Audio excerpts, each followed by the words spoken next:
The story of reincarnation began at the very moment when humanity finally achieved victory. However, our protagonist was deep in thought about the price that had to be paid for this victory. The battle was fought against 6 great demons, who sought to destroy the world, but the heroes managed to crush them all. To the last one, however, the price was horrific. The sea of death left by this god swallowed up most of the land, including cities and entire civilizations. Thus, with this victory, humanity itself found itself on the brink of extinction. And then the hero even cursed. Looking at the scale of the losses, he wondered about the meaning of this victory, which in reality felt like a defeat, since all around him there was only endless ruins, and not a single surviving hero remained alive. And even the Tower of Heroes, once a symbol of Earth's resilience, collapsed and turned into rubble, which did not disappear, even after the death of its creator. However, at that moment, he was interrupted by a mocking voice, accusing him of creating a senseless drama,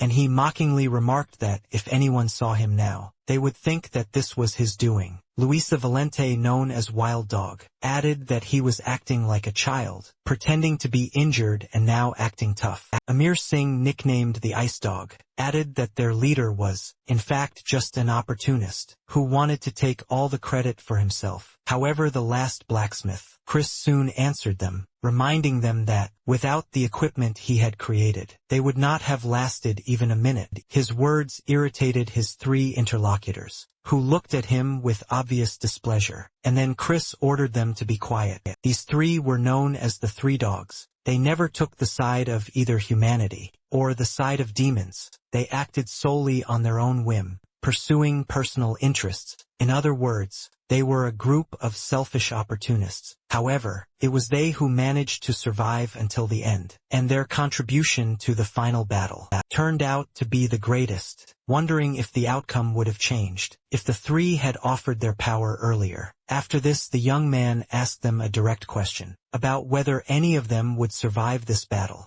Sam was the first to respond, admitting that his internal organs were completely destroyed, and the end was near. Louise said that she was under a curse that prevented her from stopping the bleeding, while Amir added that his heart was pierced. Then the hero looked at them with reproach and sadness, explaining that this was retribution for their hesitation and delay in helping. He scolded them for the selfishness they retained until their last breath, thinking only of themselves, and suddenly, all 3 of them collapsed before him, lifeless bodies having breathed their last. Chris sighed heavily as he looked at them, admitting that they had remained a burden and a source of irritation until the very end. After this, the young man, treading heavily, began to collect their weapons from the ground. With a bloody hand, he took out his hammer to forge something for his comrades. One last time, readying himself, he raised the tool over one of the blades. He then fixed it one last time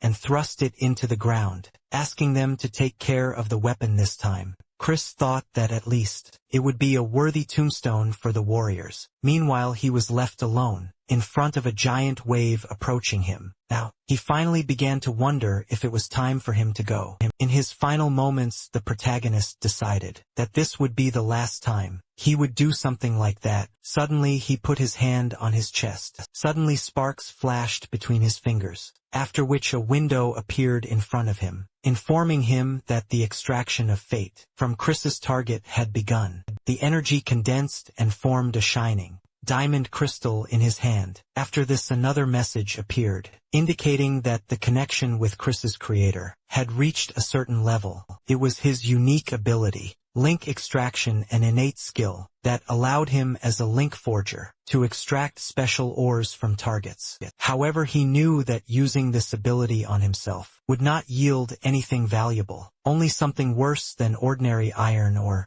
Then he looked thoughtfully at the stone in his hand and decided that if there was nothing in it, then at least let him take regret with him. After this, the hero raised his hammer high, deciding to use it to forge the final weapon. At that moment, the roar of the waves rang in his ears, and he wondered if it was the sound of the sea being destroyed or the sound of the waves that he had heard all his life. However, he was sure of one thing. Every time that sound rang in his ears, his hands created instruments that went beyond imagination. Then Chris hit the stone with his hammer, as hard as he could, and a bright light flashed, filling everything around. When the glow dissipated, he saw that the stone had turned into a small dagger, and then the young man smiled ironically. Despite his hopes of receiving something exceptional, he held up the ordinary dagger, expressing disappointment at its utter simplicity. In the end, the hero decided to commit suicide with his own hands, rather than drown in the waves of the cursed sea. As he sank into the depths, he laughed at himself, calling it madness, because the last act of his life was a blow with a hammer, and only in the last moments. The young man, while creating this dagger, realized the truth. The sound of the waves he had heard since the awakening of his power was actually the sound of the Sea of Doom.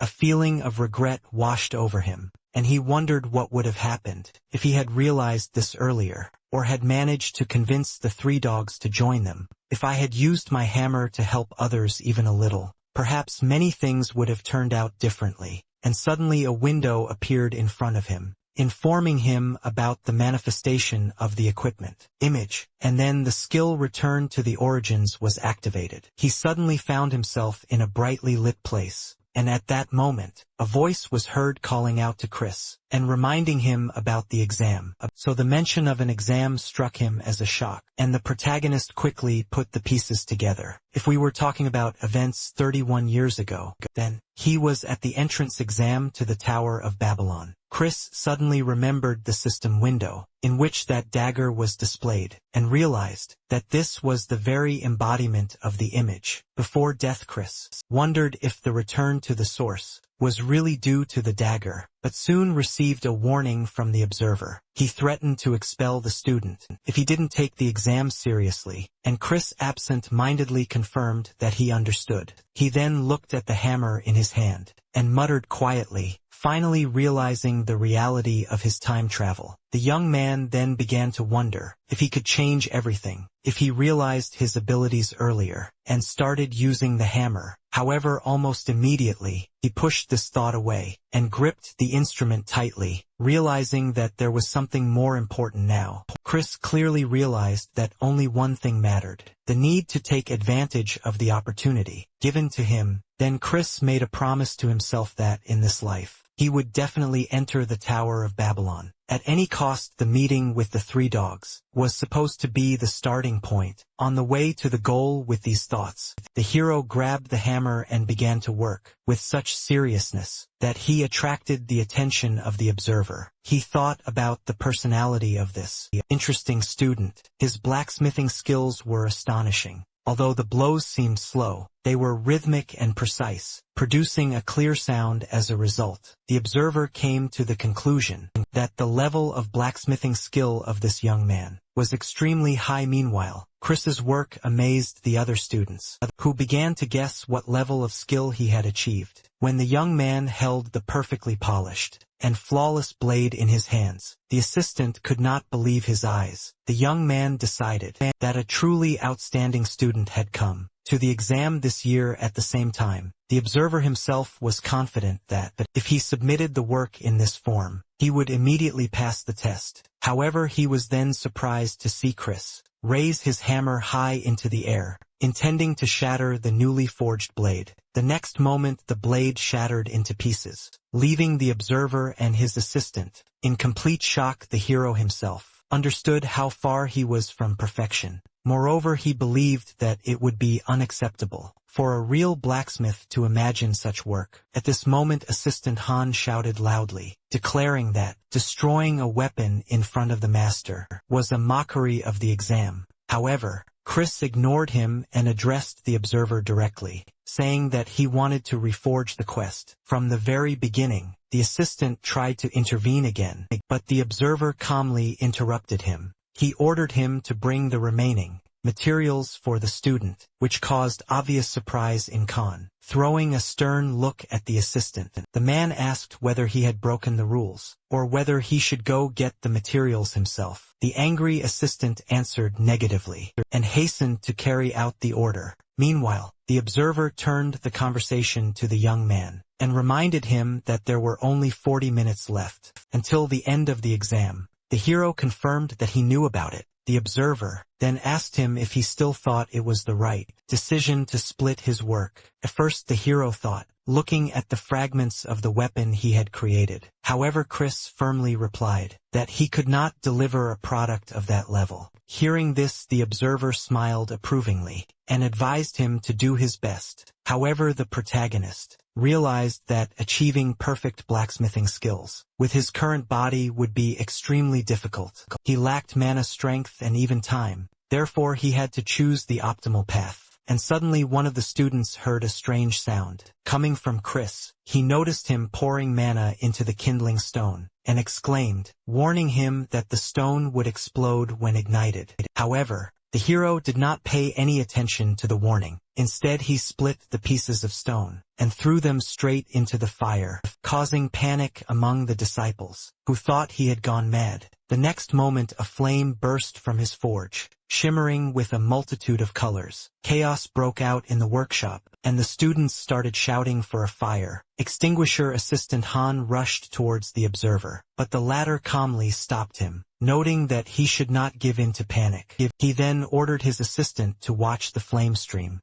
carefully, although he looked confused by this instruction. It was the 5-color fire demon technique, a high-temperature flame, enhanced by the resonance of 5 kindling stones. Although this technique required extremely precise control of mana, it was considered an effective method. It allowed one to work even with minimal reserves, and Chris mastered it to perfection. The rest of the students were stunned, not understanding why the forge had not yet exploded, but soon noticed something even stranger. Under the influence of the multicolored flame, the color of the iron alloy itself began to change. Then the observer realized Chris's plan. He had synchronized the kindling stones to increase the heat and change the properties of the metal. That this method would significantly reduce forging time, but he still remained skeptical. There were only 30 minutes left until the end of the exam, and time was still running out. Although the student's previous work was excellent, the observer felt that it was not enough to complete everything on time.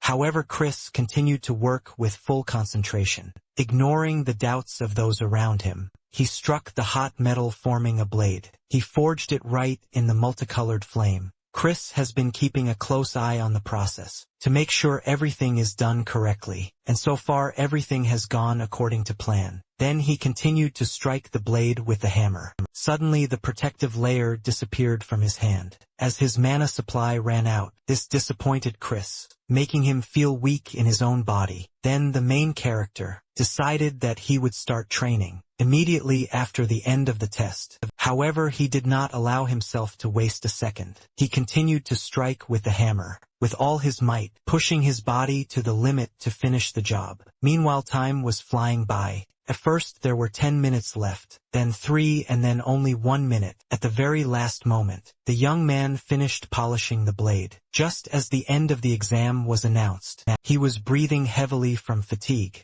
and his arms were buzzing from overexertion. And then a message appeared in front of him about the completion of the creation of the blade of 5-colored fire, as well as about obtaining the skill of the Flame Master. The results showed that the sword's rank was high, and it was a blade engraved with 5 flames that interacted with mana. The other students couldn't believe what they were hearing, and one of them, in shock, asked again if the weapon's rank was really high. Chris then suggested that Assistant Han check the information window to confirm the details, which amazed him even more. However, the observer immediately reprimanded him for shouting, after which he sheepishly apologized. Later, already in Professor Charles's office, the observer met with the main character. He asked him if he considered the sword worthy of surrender. This time Chris answered with some doubt for now, and then Charles noticed that the young man was still not entirely satisfied with his job.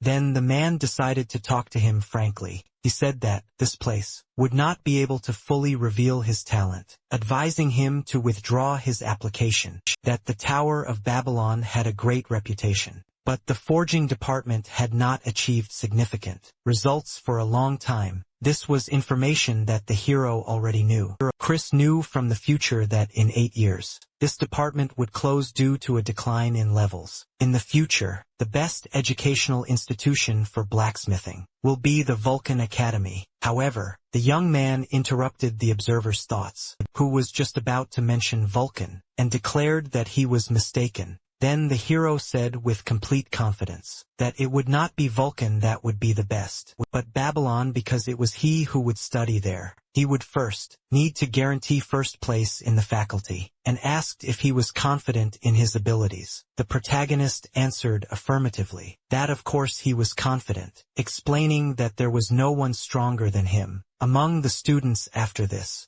the professor asked if he knew the process for selecting the best first-year student at Babylon Academy. Chris replied that he knew that the top 2 students in each specialization take an additional exam to determine one candidate. Then from among all these candidates, the best first-year student in the entire department is selected. The Babylon Academy is generally divided into 3 main areas: combat, support, and technical. Each of them includes dozens of specializations, intertwined with each other like roots. As for the title of best freshman, it is awarded to the person who receives significantly higher marks in all of these areas. After this, the professor decided to tell him one last thing. No longer as a teacher, but as a more experienced blacksmith. He said that, even if he took first place in the department, it would still be extremely difficult for him to succeed here. As a blacksmith, Charles advised the hero to enroll in the Vulcan Academy,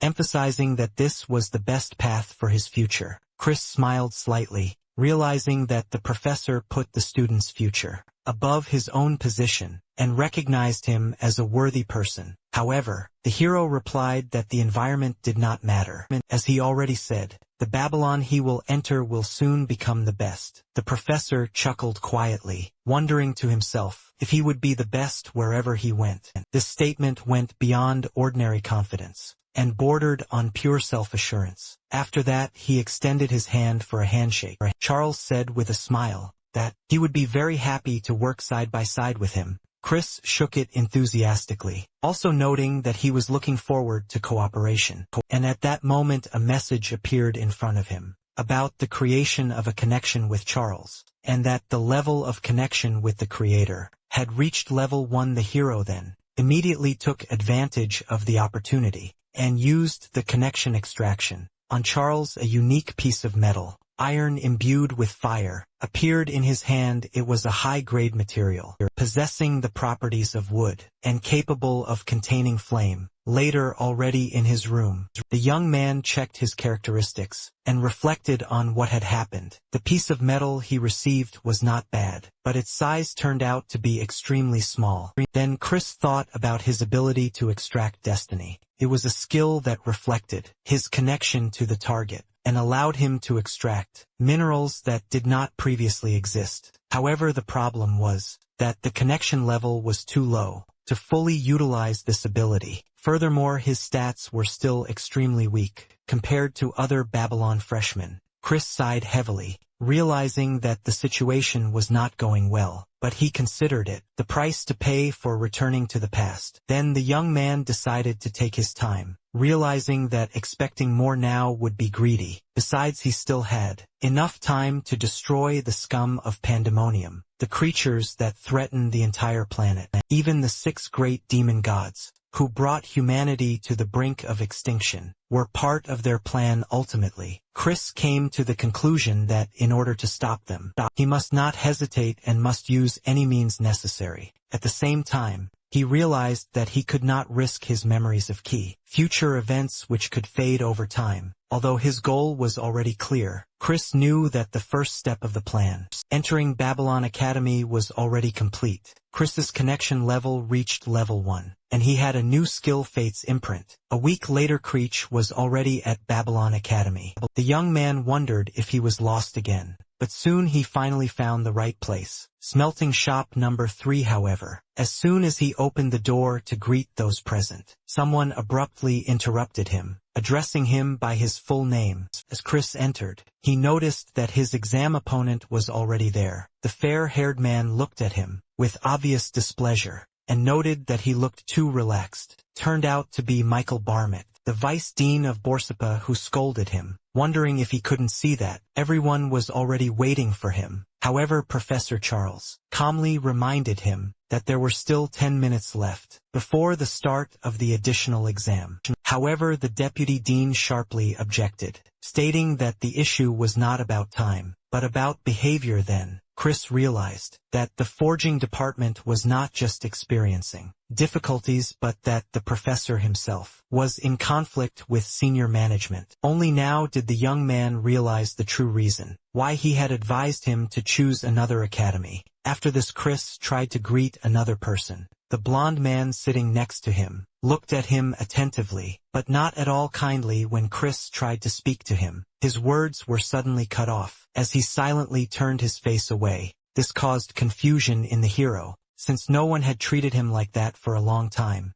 At that moment, the door opened again and a girl came inside, asking if everyone was already there. The main character, and the blond man standing next to him, immediately noticed her. Michael Barmouth greeted her as the dean, and remarked that he had been wondering when she would arrive. However, Chris's surprise turned out to be much stronger. The thing is, he recognized this woman. It was Rebecca, the dean of Borsippa Academy of Babylon. The woman took her seat and apologized for being late. At this moment, the young man experienced a real shock and wondered why she was here. He knew she had worked in Babylon for some time. However, Chris never expected that she would become the dean. Rebecca was an S-rank hero known as a weapon eater. She possessed a unique skill that allowed her to enhance her strength by absorbing weapons in a past life. She was his regular client, with whom he collaborated for a long time. However, the most vivid memory of her for the hero remained one tragic scene in the rain. At this point, Rebecca was on the verge of death, and regretfully admitted that she had absorbed his weapon.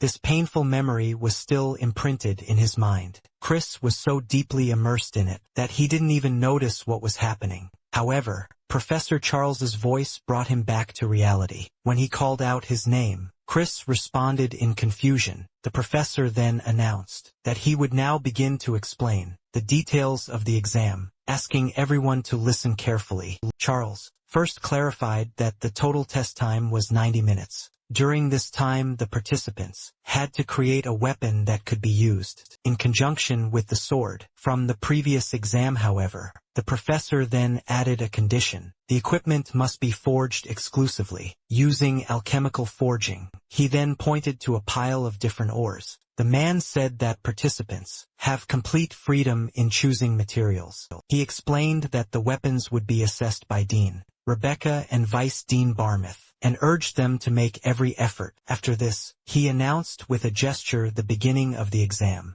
Then Chris and his rival got ready to get to work. At this moment, the protagonist looked at his apron, pondering the alchemical forging technique imposed. In this test, he needs to use pure mana to create resonance with the elemental mana, to prevent it from going out of control. And then his opponent mockingly asked if his mana reserves would increase if he continued to simply look at the materials. Chris then turned to him and asked if he was talking to him. In response, he sarcastically asked if he saw anyone else there. However, Professor Charles intervened and addressed him by name, calling him Hans Barmouth. He warned him to refrain from making any comments that were not related to the exam. The hero then quickly matched the name of Vice Dean Michael Barmouth with the name of his opponent, and then Chris realized that this arrogant young man was actually the son of the Vice Dean, which explained their obvious resemblance. Hans noticed Chris's look, and condescendingly confirmed that he was the son of the Vice Dean. Clearly proud of his origins, he considered Chris to be a commoner with the worst bloodline, ranking last among the first years in terms of mana reserves.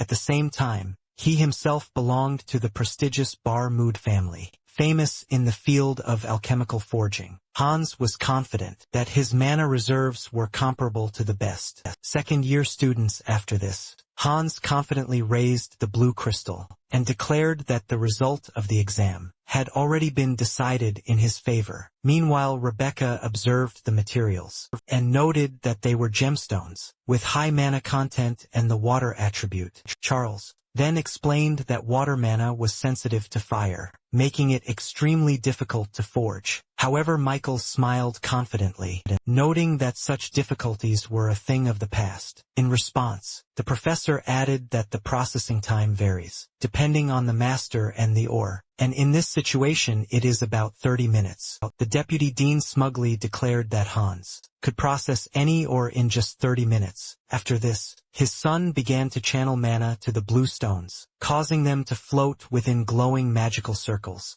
This caused general amazement, with his ability to complete the resident processing in record time. Completing resident synthesis in 30 minutes is a level that surpasses even second-year students, not to mention first-year students. Charles realized that the tight deadlines for forging mana, stones, the abundance of materials, and the use of alchemical forging played into their hands then. The professor cast an angry glance at the deputy dean, realizing that the exam topic had been chosen in Hans's favor from the very beginning. Meanwhile, Chris caught the dean's attention by surprising her with his choice. He held in his hands a transparent crystal and several red stones. The judges looked at the materials he chose, wondering why he used stones with a strong fire attribute. However, the vice dean concluded that Chris simply did not understand the limits of his abilities. Although he had excessive pride, Hans glanced at his opponent and wondered with a sneer whether he had deliberately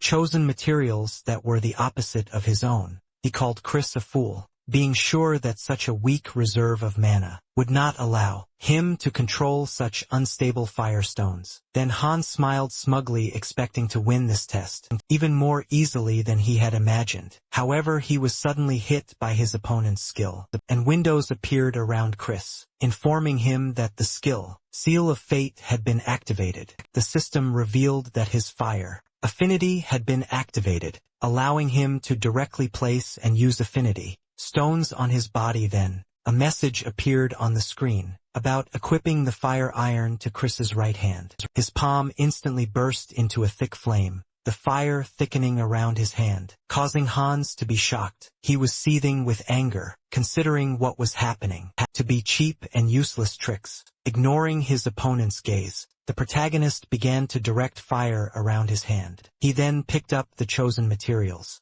the clear stone and the 3 red ones, and made them float in the center of the flame. The stones rotated and interacted in harmony within the dense ring of fire he created. Meanwhile, Michael mockingly wondered if Chris was going to create resonance using the same metal attribute. That the main rule in this area was to use only pure mana. The deputy dean was certain that such an attempt would inevitably lead to the elemental mana getting out of control. He even waited with an evil smile for the moment when this fool would cause a catastrophe. However, Chris continued to concentrate on controlling the flames that enveloped his hand, and suddenly there was a powerful surge of mana, causing Hans to flinch from the force of the fire emanating from the hero's side. Even the judges were forced to cover their eyes due to the brightness of the flash. Meanwhile, inside the fireball, the materials melted and merged smoothly, gradually taking the shape of a sword sheath. Meanwhile, Chris himself breathed a sigh of relief, and the successful completion of the creation of the item, the flame accumulator scabbard. Rebecca, Charles, and Michael were completely amazed to see such an unexpected result. The evaluation screen showed that the scabbard was of rare rank and was imbued with fire mana, allowing the use of the wild flame skill.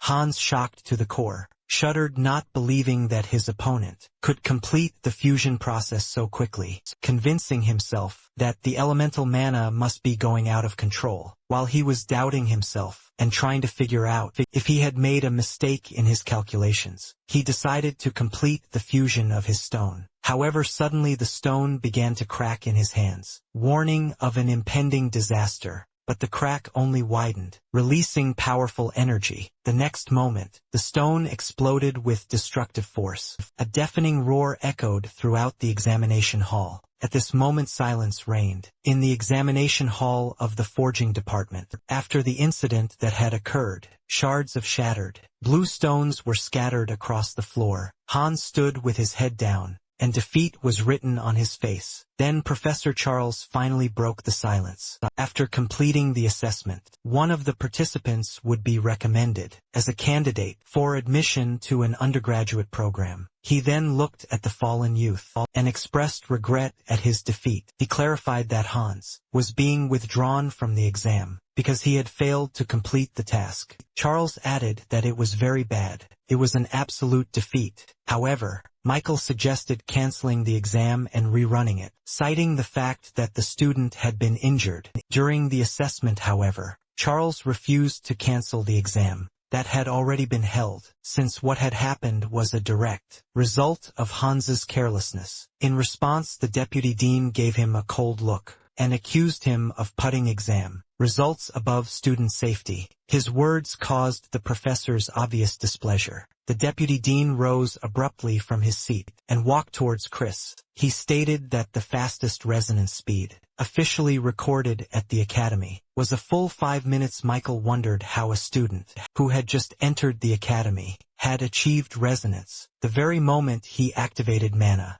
Chris returned to the essence of alchemical forging, a technique for creating weapons using only mana. When traditional methods fail, the hero then realized that the purpose of alchemical forging was to find the roots of the ore's heart and reveal its hidden nature. What he just demonstrated is a solution that blacksmithing academies will arrive at after much trial and error. This simple method will become the basic standard in a few years and therefore is not a secret. However, there was no point in explaining something like this to a man who was only used to making threats, and he replied that he did not understand what was being discussed. Then Mike smiled slyly and directly accused Chris of using dirty tricks. To achieve his goal, he based his accusation on the fact that it was impossible for a first-year student without belonging to an influential family to be able to create a rare rank weapon. He added that even if he had decided to cheat, he should have done it more believably, but Chris was amazed at such audacity. However, at this point, Dean Rebecca intervened, noting that the situation really did seem illogical. Michael decided that she agreed with him and smiled contentedly,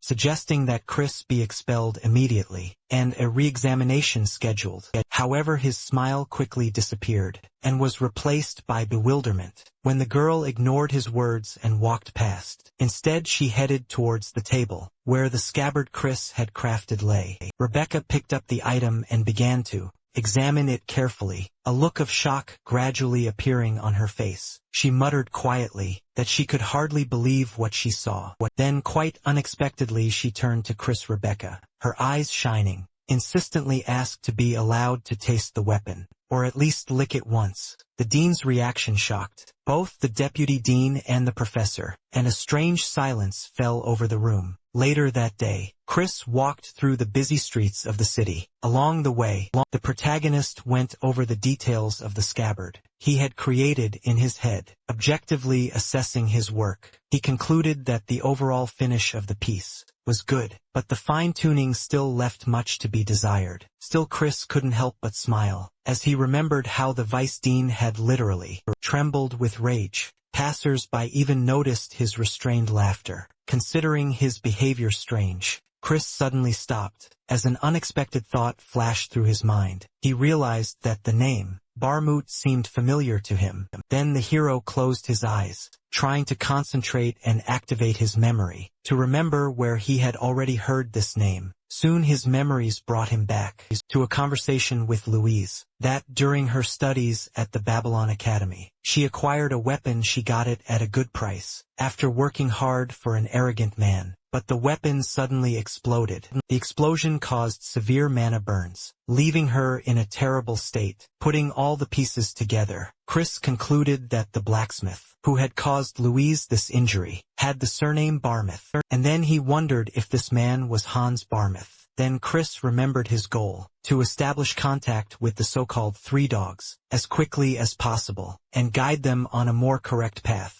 However, he now realized that in Louise's case, he might not even have to put in much effort. Chris was convinced that, simply by keeping Hans Barmouth under control, he could prevent her destiny from going astray. Meanwhile, in the Borsapa department's faculty meeting room, Michael protested the proposal to nominate Chris as the top student. Professors from other fields expressed concern and doubts about such a sudden decision. Rebecca then asked if they were against her decision. One of the teachers hastened to soften his position. However, the vice dean intervened again, stating that their concern was due to the fact that the dean had only recently taken up his position. Rebecca glanced at him sideways. As he continued speaking, Michael admitted that the weapon Chris had created was indeed impressive, but he needed a more thorough and careful evaluation. Charles intervened and made his point, and noting that the others had not seen how the student worked with the materials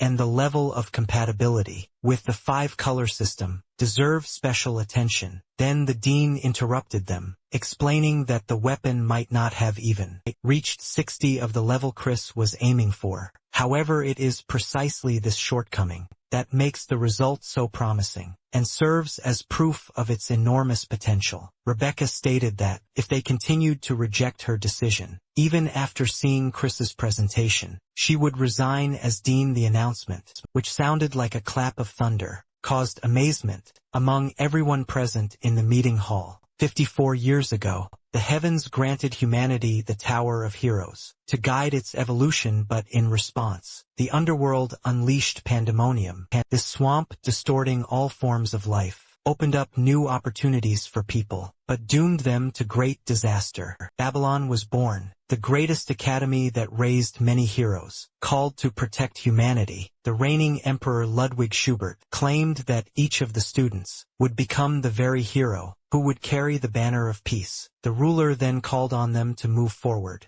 This burden falls on the shoulders of everyone who rose up and joined Babylon, and that it is their inevitable duty as future heroes. Chris watched him silently, thinking that from this point of view, he seemed like a good person. However, from previous experience, he knew that in reality this was not entirely true. After the performance, the host announced the beginning of the demonstration. Performances of this year's best first-year students from each house to come into the arena, and Chris, along with the other candidates, headed towards the site. The hero recalled how in his past life he had not understood the reasons for the arrogance of these excellent students, which had manifested itself only because of their success at the academy. Then the host officially announced the start of the performances, and now, having found himself in their shoes through his own achievements, Chris realized what a feeling such a position gives. The presenter presented to the audience the target that would be used to test the students' abilities. It turned out to be a high-tech robot of the 9th model known as the automaton, a golem created in a puppet factory. He had high combat effectiveness, enough to compete with a C-rank hero on equal terms. Chris carefully examined the mechanism and came to the conclusion that this model, having no weapons, relied on direct physical contact. The demonstration was opened by the combat faculty. Jake Myers was declared the best freshman in the Accra Coup department, so he was invited to step forward. Jake took a position in the arena opposite the robot, while the hero remembered that he was the third son of the Myers family, an unusual form of fist fighting, despite coming from a line of sword masters. Meanwhile, Jake assumed a fighting stance, preparing for a collision, while the robot's eyes glowed red. At that very moment, the host announced the start of the long-awaited duel. The robot rushed towards the enemy with lightning speed. He tried to immediately deliver a powerful blow to him, but the young man dodged it with amazing flexibility. What followed was a series of exchanges of blows and quick maneuvers on both sides, accompanied by dodges of attacks. At some point, Jake finally caught the right moment. The guy said with a confident smile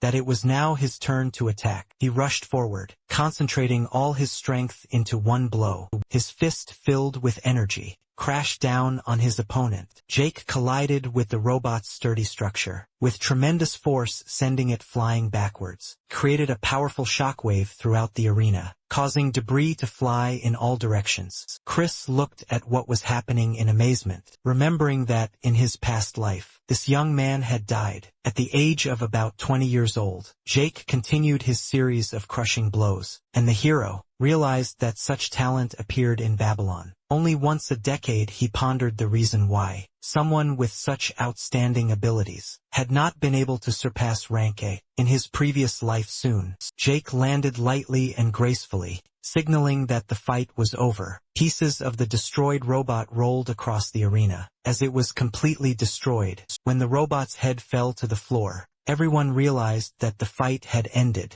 In a crushing victory for the student, Jake wiped the sweat from his forehead, with a satisfied smile, saying that it had been a long time since he had been able to stretch so well. Meanwhile, the presenter looked at him, in complete amazement at what he saw. He then praised the student for being able to defeat an opponent with the strength of a C-rank hero. In just a few moments, the presenter confirmed that this level of performance is exactly what is expected from the best first-year student of the Akaku faculty. From the very beginning, and now, the next contestant would have to face serious pressure soon. The host invited the best student of the faculty of support, our student, Erika Inui, to come forward. Erika was the eldest daughter of the Inui family, one of the 3 great noble houses of Japan. In her past life, she didn't conquer the tower, but she managed to become famous as an S-rank hero, who wielded legendary-level weapons. However, her destiny was to fall, become a demon, and ultimately die by execution at the hands of her own family. However, as the girl passed by, Erika glanced at Chris. This look confused the hero, and he wondered if it was really addressed specifically to him. The presenter then announced that the 9th model automaton would be used for its demonstration. It was equipped with additional armor, which increased its protective strength by 1.5 times compared to the standard version. Everyone watched the proceedings with excitement, waiting to see what kind of performance Erika would give. With complete composure, Erika opened the cage she had brought with her and revealed the black raven inside. Then, as her eyes glowed blue, the girl gave a mental command to the bird to attack. The raven immediately flew out of the cage and rushed towards the enemy. Meanwhile, Chris watched this with surprise, wondering why they would use a bird in such a battle. The automaton assumed a tight defensive stance. The protagonist came to the conclusion that it would be extremely difficult to penetrate such strong armor. Moreover, this model was originally designed for protection. However, suddenly, blue magical circles began to form around the raven, gradually changing its shape and clad it in armor. Now the raven looked much more impressive. Then the bird quickly swooped down, heading towards the automaton. The raven dealt a crushing blow to the enemy, who did not even have time to react. Chris was shocked to watch as the mechanism's durable armor cracked and crumbled under the weight of the attack. Soon everyone saw that there was a huge hole right through the robot's chest. The automaton fell to its knees, thus signifying its complete defeat. At the same time, the raven calmly returned and landed on the finger of Erika, who was standing in the center of the arena. The stands erupted in cries of amazement, and the presenter, amazed by what he saw, expressed admiration for her performance. Chris realized that this atmosphere could result in ridicule if he simply showed off his gear and left the stage. When the host announced the entry of the best first-year student of the Borsip engineering faculty, Chris Ludwig noted that the level of students this year is outstanding. The blacksmithing department had not produced a top student for a long time, and he hoped the pressure would not be too great. In response, Rebecca confidently stated that he would be fine. Meanwhile, the audience wondered if the student could surpass the impressive performances of his predecessors. Chris stood in the center of the arena and slowly drew his sword from its sheath, showing off his weapon. It was a high-quality 5-color flame blade and a rare rank scabbard with elemental binding. Students noted that the weapon was of rare rank, but others noted that the weapon's appearance seemed quite ordinary. This made Mike smile wickedly, deciding that luck was on his side. He was confident that Chris's failure to make a strong impression would ensure his succession to the post of Dean of Borsipa. At the same time, Rebecca gave him a sharp, irritated look, sensing his insidious intentions. Meanwhile, the host began to announce a Model 10 automaton, which had combat power comparable to a D-rank hero. However, Chris demanded a more powerful Model 8 automaton, with additional armor to increase durability. This demand hit the presenter like a bolt from the blue. He didn't understand why the student was asking them to do this. Even the 8th model can withstand attacks from B-rank heroes, and adding extra armor to it is excessive. He tried to object, pointing out the difficulty of preparing such an automaton in a short time. He was interrupted by a man who confirmed that what was required had already been delivered. At that moment Charles appeared, dragging an armored automaton of the 8th model into the arena. The presenter was shocked by the speed with which the seemingly impossible request was fulfilled. Meanwhile, the professor glanced at his student. The man wished him luck in the arena and encouraged him to have a blast. The presenter was still confused and fell silent for a moment. However, he then loudly announced the official start of the demonstration. The stands immediately exploded with shouts of anticipation of a spectacular battle. Chris stood confidently on the battlefield, wondering if he would live up to the expectations placed on him. The young man then slowly drew his sword, and 5 colors began to shine from the blade. With each passing second, the tongues of flame enveloping the weapon grew stronger. This caused amazement among some students, who recognized the power of the weapon. However, Hans also noted with disdain that what he saw was nothing more than a useless visual effect. Meanwhile, Chris recalled the properties of his unique sword. The 5 colors that formed its blade had a contradictory nature. Any attempt to release them without full control over the mana will result in a powerful explosion that could cost the user their life. However, thanks to the sheath imbued with fiery energy, he was able to control the flames, thereby avoiding the consequences. With the power of the blade, Chris was able to successfully complete the energy implantation process. At the same time, the armored automaton was preparing for defense. The hero then released the wild flame skill hidden in his sheath. This resulted in the release of a huge explosion of compressed mana. This skill was activated at the moment when there were 5 compressed fire demons inside. Eventually they all exploded simultaneously, generating a colossal destructive force. As a result, the presenter, not believing his eyes, was shocked to think about who this mysterious young man was at this time. Chris stood in the middle of a destroyed battlefield. He assessed the scale of the destruction caused. Looking at the huge crack cutting the arena in half, Chris wondered with an ironic smile if he had crossed the line. The presenter, shaking, shouted into the microphone, demanding that the support team immediately go to the main hall to fix the damage. He then announced the end of the demonstration. Performances of the best students. Later, at the dean's office, Rebecca walked inside and found Chris already waiting for her. The girl apologized for being late, explaining that she was busy cleaning the arena. However, the young man also apologized, expressing regret for having destroyed the main hall in such a way. He added that he should have been more careful, which surprised the dean, who asked why he was apologizing. Chris asked in amazement if she had called him to scold him for what had happened. However, Rebecca explained that the reason for the call was completely different. Then she froze in place, slightly embarrassed. Chris was also confused, wondering why she had called him. Then Rebecca finally gathered her courage and got to the point. After this, the girl made an unexpected offer, declaring that she was ready to pay a price 10 times higher than the market price. She asked him to sell her the 5-colored flame sword and the fire scabbard. Chris was surprised by this request, and at that moment a window appeared in front of him,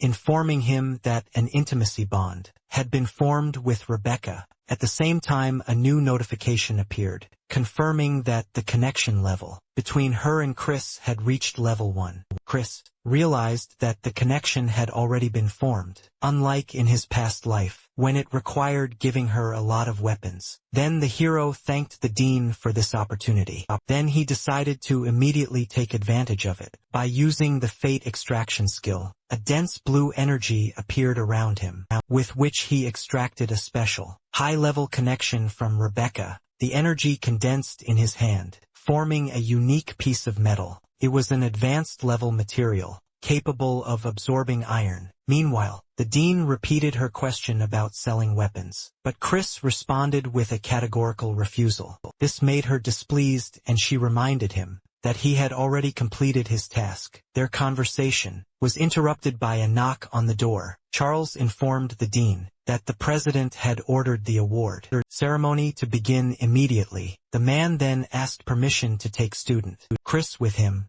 Rebecca only reluctantly nodded in agreement. Then Chris said he would see her later. After this he left the office, leaving her alone, feeling very disappointed at the missed opportunity. Soon he and Charles headed to the heart of the Babylon Academy, the old main building known as the Marduk Palace. Walking down the luxurious corridor, the professor advised him to behave politely in front of the president. He recalled that he had magnanimously ignored the incident with the destruction of the hall. During the demonstration, Charles also stressed that the president is a figure on a completely different level. However, Chris calmly assured him that there was no need to worry about him. As the massive doors swung open, a solemn voice came from the far end of the hall and greeted him. It was the ruling emperor, President Ludwig, whom the hero remembered from his past life. This was the same hero who died in battle with the heavenly god of destruction, one of the 6 great demonic gods. Chris looked him over carefully and realized that he really did live up to the title of perfectionist.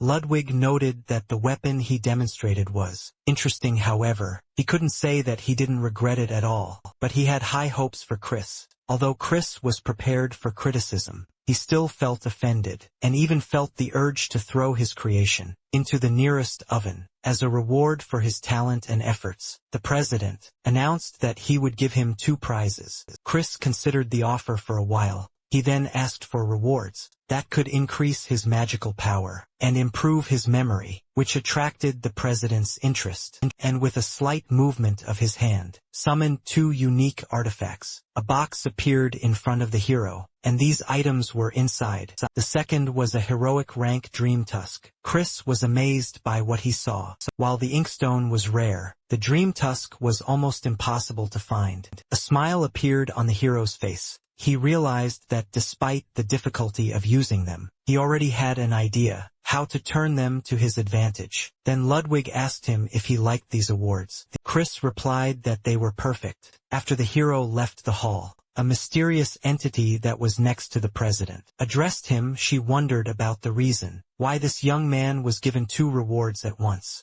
Ludwig replied that he only did it because Chris had an indescribable ability to handle such objects. Then the other entity noticed that it felt as if it saw an old soul inhabiting a young body in response. The president explained that this meant that the young man had the depth to make such an impression. Meanwhile, classes were already beginning at the academy. Sitting in the audience, Hans declined his friend's invitation to lunch. The blonde man apologized and explained that he already had plans with Howard. His friend was stunned when he realized that he was talking about the best 3rd-year student of the Borsippa faculty. Then Hans proudly noted that their families were close, and Howard himself allegedly wanted to meet with him to give advice on life at the academy. At that moment, when one of Hans's friends tried to join the cool students, Chris entered the auditorium. He took a quick look at his recent opponent and moved on to his seat. As the hero walked through the auditorium, everyone around him suddenly fell silent, and Hans cast a sharp, threatening glance at the young man in response. Chris looked at him, his eyes glowing, emitting incredible killing intent. Hans couldn't stand the pressure and wondered in horror what was wrong with the guy's eyes. Eventually, the young man looked away as the hero walked past. Thinking that his opponent had finally realized his true place, Hans clenched his fist, suppressing his anger and lamenting his defeat before the commoner. Meanwhile, Professor Charles entered the classroom and asked everyone to take their seats. To begin the class, having made sure that all the students were present, the teacher stood behind the podium. Charles announced that since this was the first lesson, they would begin with introductions. He then showed off a box filled with glowing alloys, explaining that the material was called projection alloy. The professor took one of the samples and explained that it was tens of times more sensitive to magical energy than ordinary ores. He then injected mana into it, and at that moment, the alloy reacted to the energy and formed in his hand into a black sword surrounded by a fiery aura. Chris watched with admiration, realizing that it was this level of skill that had allowed Charles to enter the top 100 artisans in the world. The professor went on to explain that such high sensitivity makes it extremely difficult to use these alloys as real weapons. However, on the other hand, they reflect the unconscious traits of the master, allowing him to understand himself and reveal hidden sides. This is why weapons created from this material are called clones, and students' self-presentation will be replaced by the creation of such clones. He added that their work would be on display in the main building for a whole week, and urged everyone to make every effort. Jake took the piece of alloy and the hero and thought about how its value exceeded 10 million won. After Hans gathered his energy, he formed a refined golden sword. However, Chris watched the proceedings with indifference, believing that none of these students possessed the most important talent. Finally, the professor called Chris to introduce himself. The young man then took his alloy, thinking that, as the best student in the faculty, he should not hide his true strength. The next moment, powerful energy began to emanate from the alloy. Chris decided that since he had decided to participate, he intended to show everything he could. The next moment, a destructive wave swept through the audience and shook everyone present. A week later, the students gathered in the main building to see the clones on display. It was obvious that the reason for such a crowd of people was Chris's work. However, their surprise reached its peak when they read the explanatory plaque. It turned out that Chris's alloy had absorbed 19 other alloys during its formation, and the administration decided to leave the result. As is, some students tried to downplay the achievement, attributing it to chance or the use of multiple alloys. One student noted that the lack of outstanding students makes people believe this, but Erica disagreed. Moreover, Jake Myers supported her, and he himself carefully examined the work in front of him. He noted that even such a huge number of alloys turned out to be insufficient to fully express Chris's abilities. Meanwhile, in the blacksmith's workshop, one of the mentor's assistants was watching Chris work. He acted with astonishing precision, not allowing even a split-second error. When striking his hammer, Khan was confused as to what he could possibly teach a student with such a level of skill. In the end, he decided to simply credit him for the task. After the rest of the students had completed their training, Han declared the class over. However, Chris remained where he was, continuing to work with concentration. The hero took the hammer, intending to continue processing the workpiece in his hands. But before he could strike, the mentor's assistant stopped him, wondering if he was going to destroy the product again. The mentor then reminded that this worksheet must be submitted after completing the current training stage. Chris was surprised by the word handover, after which Han explained that Babylon provides financial support to students. He evaluates the effectiveness of the weapons they sell outside the academy, thereby providing a budget for their activities. The mentor then inquired about the reason for his dissatisfaction, suggesting that the problem might lie either in the body or in the level of mana. In response, Chris explained with a tired smile that at the moment, the problem was in his body. He needs to smelt heavy rocks to create training tools, but he lacks the stamina to even try. Then the assistant mentor offered him an alternative. When it comes to forging, using magical enhancements will be more effective than physical training. To increase strength, the idea intrigued Chris, and he smiled slightly to himself. This was a method he had avoided in his past life. However, now that his body is deprived of stamina, the hero realized that with the help of enhancements, he could smelt heavy materials. Chris thanked his mentor for the advice, but he dismissed it, saying it was nothing special. Then the hero decided to give a recommendation himself, explaining that he was using an excessive amount of mana. When striking with his hammer, he should reduce its consumption to 70. and also concentrate the blows on one point. The young man then added that this approach would be more effective at the moment, as he couldn't believe that a first-year student dared to give him advice. However, judging by the look he gave the hammer, he decided to test his words. At the Babylon Academy, students were encouraged to study independently, and were allowed to attend classes from other departments. However, there were two main conditions. Firstly, the student had to successfully complete the core subjects in his or her specialty. Secondly, if he received 3 failing grades, he would be immediately expelled. Thus freedom was granted, but along with it came responsibility for one's own choices. As Chris got off the train, he noticed Erika Inway standing with several young men. One of them rudely interrupted him, demanding that he clear the way. The hero felt irritated by their behavior, believing that they should be the ones to give way. However, before the situation escalated, the girl turned to him. Erika asked where he was going. Chris replied that he was heading to the support department because he was considering taking a minor. Then Erika offered to be his guide, which shocked her friends. One of the young men tried to remind her of the upcoming meeting, but the girl made it clear that he could go without her. Despite this, the guy still insisted, and reminded her that the elders were expecting her presence. And yet the girl replied that she was not interested. Chris just watched their squabble silently. Soon the girl left the two annoying guys, and went away with the main character. As they walked, Erika asked what kind of additional specialization he was looking for. Chris then explained that he wanted to study the enhancements he needed, enhancements that could enhance his physical abilities, without interfering with the precise control required for forging. And the hero then wondered if they specialized exclusively in defense. However, Erika replied that it all depends on the method of application. To make her point, she created magic circles around the envelope she was holding.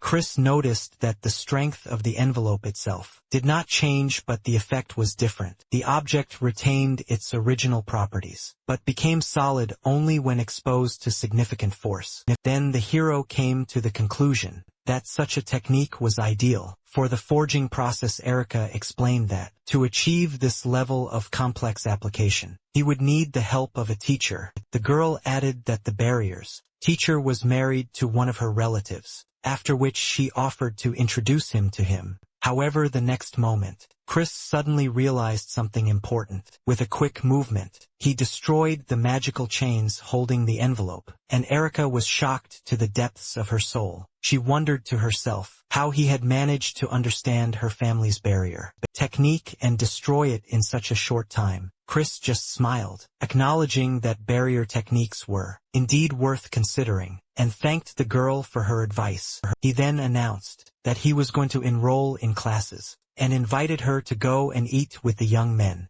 who were accompanying her. One of the young men ran up to Erika to make sure she was okay. However, the girl remained silent, lost in her thoughts, and handed him an envelope sealed with magic as a kind of test. But Erika never expected that he would be able to break the seal so easily. Later at the magic faculty, Chris walked next to Erika, their joint appearance arousing the curiosity of other students. They started whispering to each other, wondering why they were walking together. Some mentioned that they had seen them together during the demonstration. Chris noticed the rumor spreading, but only mocked people's excessive interest in other people's affairs. Deep down, the hero knew that if the girl really had any feelings for him, a connection would have already been established between them when they entered the forest. Erika explained that it was a testing area for constructing barriers, which surprised the hero as he moved further. The young man noticed other students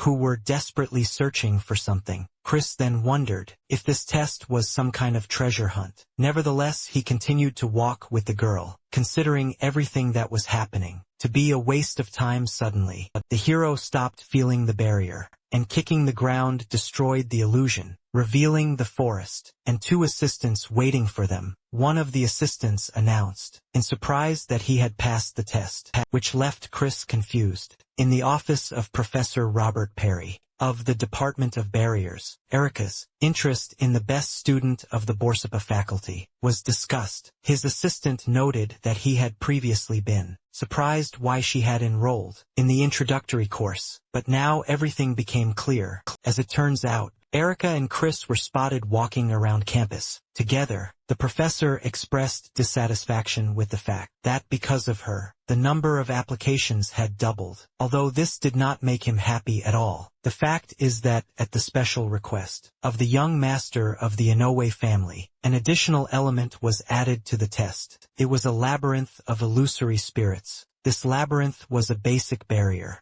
that distorted the senses and caused a person to become lost. Moreover, a person who does not possess knowledge of magic would not even be able to realize its existence, despite Erica not providing any help. Chris managed to navigate the maze. He relied solely on instinct, which earned his assistant's admiration. After all the participants had completed the first test, the assistant announced that they would move on to the second stage. He then explained that, based on the results of this test, students would be assigned to classes. One of the students volunteered to go first, seeing the challenge as an opportunity to get Erica's attention. The assistant explained that the second test was to destroy the barrier. Using only mana, the barrier was shaped like a web, with a spider made of mana in the center. The spider would constantly escape whenever he sensed mana through the threads, and as long as he remained unharmed, the web would endlessly regenerate. The first student encountered difficulties and tried to act in the traditional way, trying to cover the entire magical formula.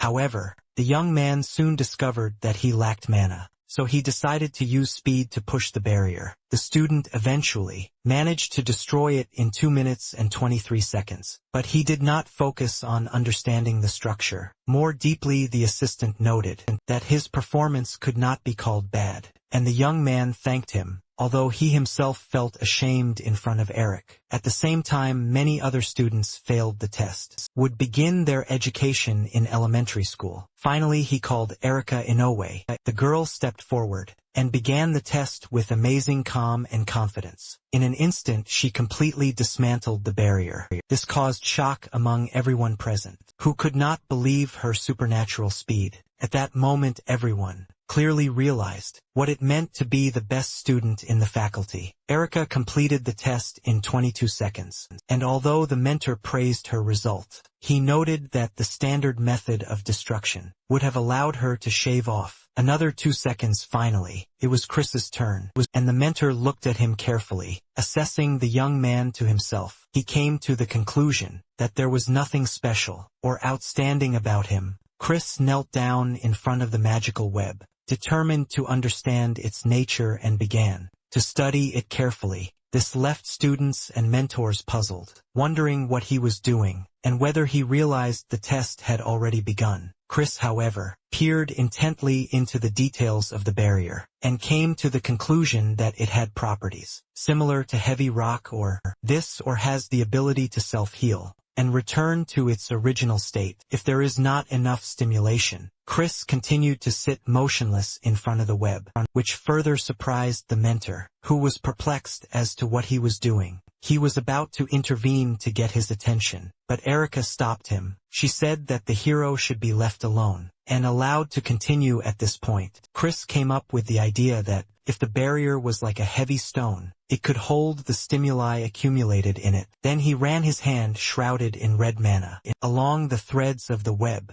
triggering a reaction that reached the spider as well. Soon a flame erupted inside the barrier, engulfing it completely, and in a moment, nothing remained of it. Finally, Chris stood up, indicating that he had completed the task, which left everyone shocked. As he examined the bracelet on his hand, the hero was confident that, thanks to the knowledge he had acquired, he would be able to process the heavy stone. Meanwhile, the mentor, stunned, announced that Chris had completed the task in 7 minutes and 45 seconds. Professor Robert, however, considered the time spent to be insignificant. although the young man spent 7 minutes understanding the structure. If he encountered the same barrier again, he would destroy it in a matter of seconds. He didn't limit himself to simply destroying the barrier, but developed a formula that would destroy the spell from the root. Erica watched his retreating figure with surprise and admiration. If he combines magic with his forging skills,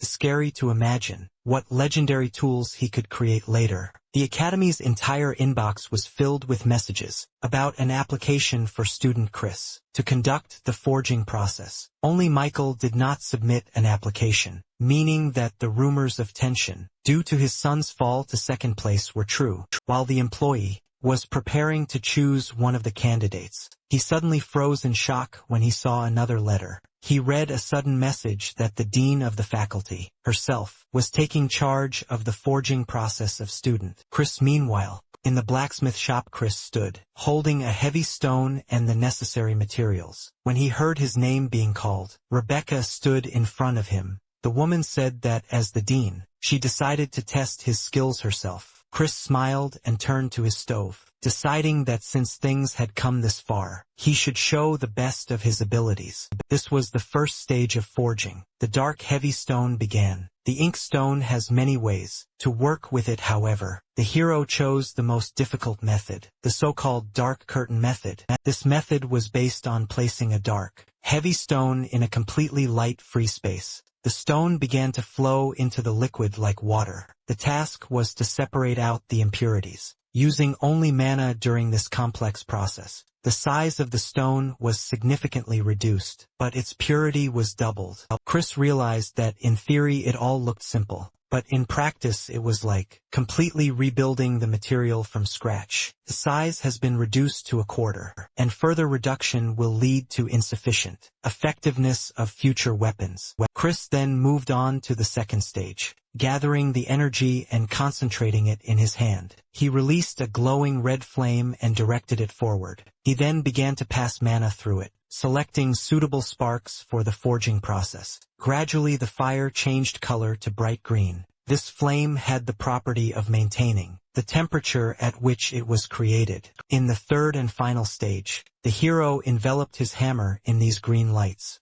and brought it down with all his might on the heavy stone. Rebecca understood that, although Chris's fire immunity protected him from being burned, he felt the heat and pain emanating from the force of the flames. Deep down she wondered how much stress and effort Chris had put in to reach this level. Time dragged on slowly at the academy, and soon evening arrived. Even the dean herself tried to fight off the approaching drowsiness. After 4 continuous hours of forging, Chris's hands began to shake from extreme exhaustion. However, the protagonist continued to clutch the heavy hammer, refusing to give up. Finally, the dark, heavy stone was completely saturated with fire. Reaching its limit, its properties began to change, after which it stopped deforming. Chris then moved on to the next step, using tongs to melt the processed stone and place it in a melting crucible. The hero then began pouring the black liquid into a pre-prepared form,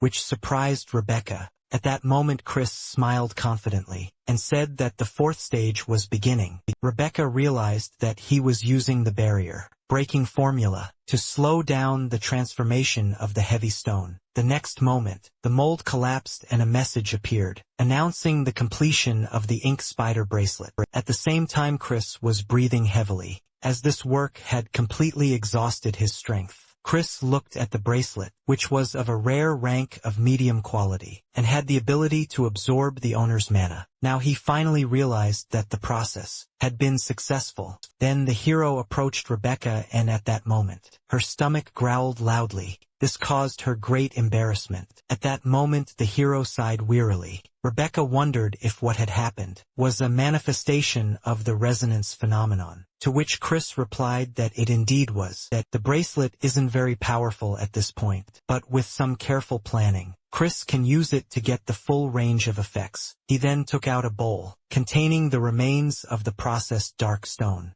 and expressed regret that he could not offer her the real thing. However, the hero hoped that, for now, she would be satisfied with this. The dean's unique skill soul melting furnace activated, as the girl picked up one of the pieces and put it in her mouth. Chris was surprised when she said, "It was perfectly edible." Rebecca, continuing to chew, said the taste was like fried crumbs. Chris was surprised by this description, but came to the conclusion that at this rate, he could quite easily increase the level of connection with her. Then he calmly noted that he was glad that she liked the dish. Rebecca said she felt sorry to eat the leftovers. Looking at the magnificent equipment he left on the table, then the woman asked when he planned to process the 5-colored fire sword and the flame accumulator scabbard. Chris replied that he had no intention of selling them yet, and then Rebecca asked if the price she had offered was too low. Chris explained that he would save them to prepare for the suppression lesson, recalling the proverb that hunger is the best seasoning for food.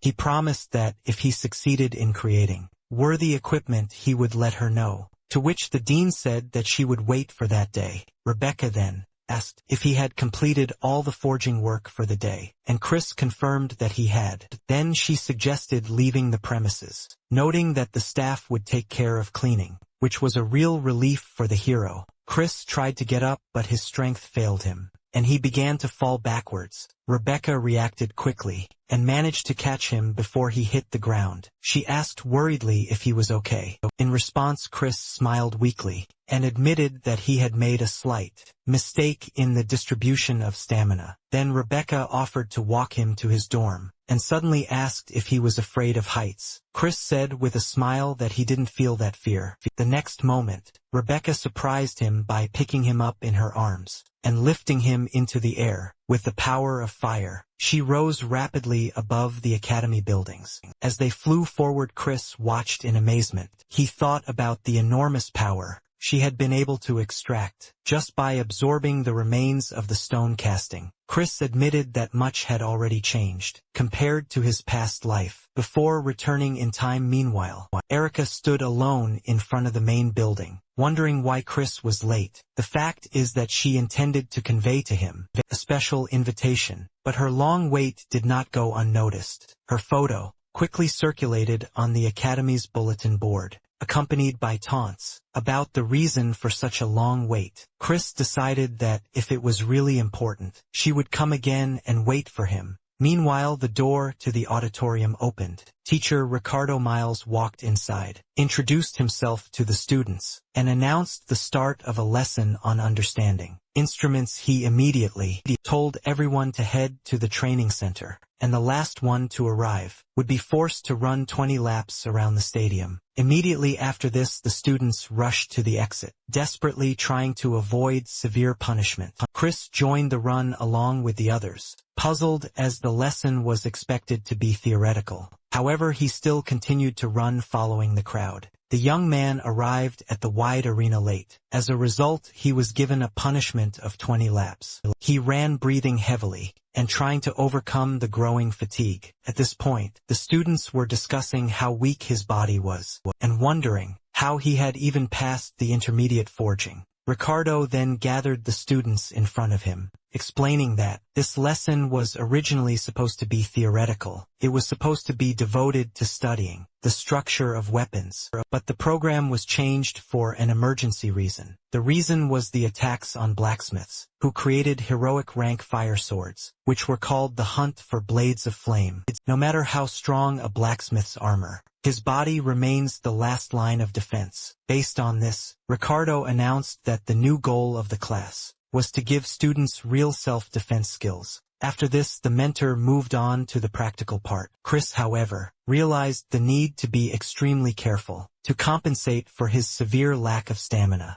then used the properties of the Dark Spider bracelet, a process that significantly enhanced all of his physical characteristics. After running, Chris stopped breathing heavily as the surge of energy in his body dried up, and then Ricardo ordered him to come over. The hero immediately activated the explosive ring. As he walked towards the teacher, he noticed that his physical condition looked much better than he expected. The mentor then raised his sword and said that he wanted him to strike it to test his level of fencing. Chris took the sword and thought, realizing that the bracelet was restricting his movements and preventing him from acting freely. Even though the technique he thought of was imperfect, Chris decided to use it then. The young man delivered a straight blow with his sword, but the mentor easily blocked it. One of the students remarked that Chris was very slow, but his punch and fighting stance were executed perfectly. Ricardo, however, was amazed by the trajectory of the sword, which was flawless, as if it was wielded by a master who knew exactly his target. However, Chris was in too much of a hurry, and Ricardo decided to point this out to him and move on. And then he suddenly noticed the hero's terrifying gaze.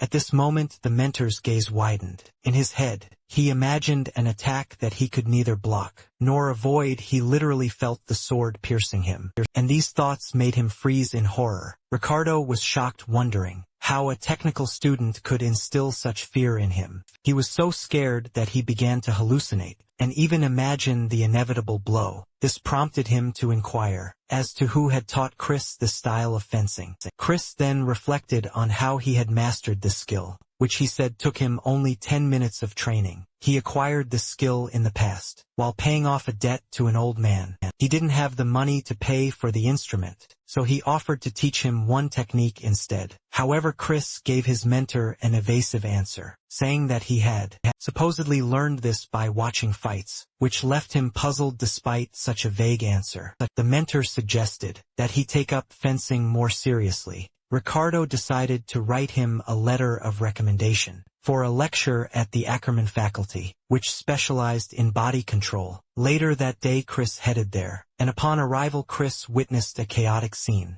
The teacher kicked out a student, Jake Myers, refusing to teach him anything. The hero couldn't believe his eyes when he learned the professor's identity. It was Kwon Soo, a retired S-rank hero swordbreaker. Chris was surprised because the old man, whom he knew as a lover of gambling and alcohol, was actually a professor. Chris stepped forward, introducing himself as a first-year forging student and presenting a letter of recommendation from his mentor Ricardo. Meanwhile, Jake quietly informed the professor that the newcomer was the best student in the Borsapa faculty. This year, however, Kwon Soo didn't seem to show any interest, and continued to look at Chris with obvious disdain. Then the teacher suddenly put forward a condition. He said that he would accept him as a student only if he could defeat the young man standing in front of him. After this, the professor announced that there would be only one duel. The winner will be the one who lands a clean hit first. At the sound of the signal, the battle began.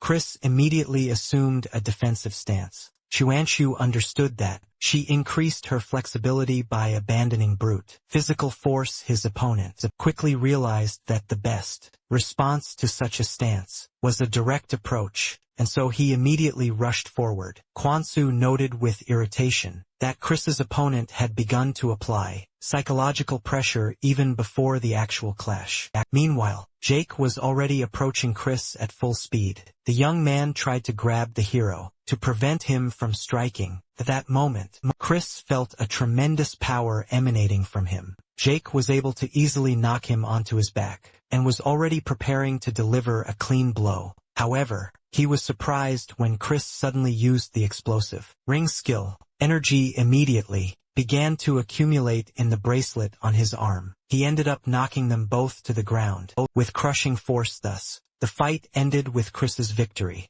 Jake was still in shock, as just a moment ago he had been sure that victory was in his hands. But now, seeing the abrasion and drops of blood on his nose, he realized that he had lost. Chris, with a slight smile, said that he was a little faster. After a short pause, the defeated youth reflected on the attack that had just occurred. Kwon Soo then ordered everyone to come out, saying that he promised to train Jake if he won. However, Chris, with a sly smile, suggested that since he was the one who struck the blow, perhaps he should be the one to train. The hero realized what a scandal could break out if it became known that the best student, Kharkov, had been defeated by a student from Borsapa. The professor agreed and decided that he was at least obliged to make a man out of that blockhead who could earn his own living. Hearing this, Jake was delighted, and the teacher said that he would set a time for training. The young man bowed deeply, expressing gratitude for the opportunity to study, but the professor indicated that he should leave. However, Chris remained where he was, after which Kwon Soo said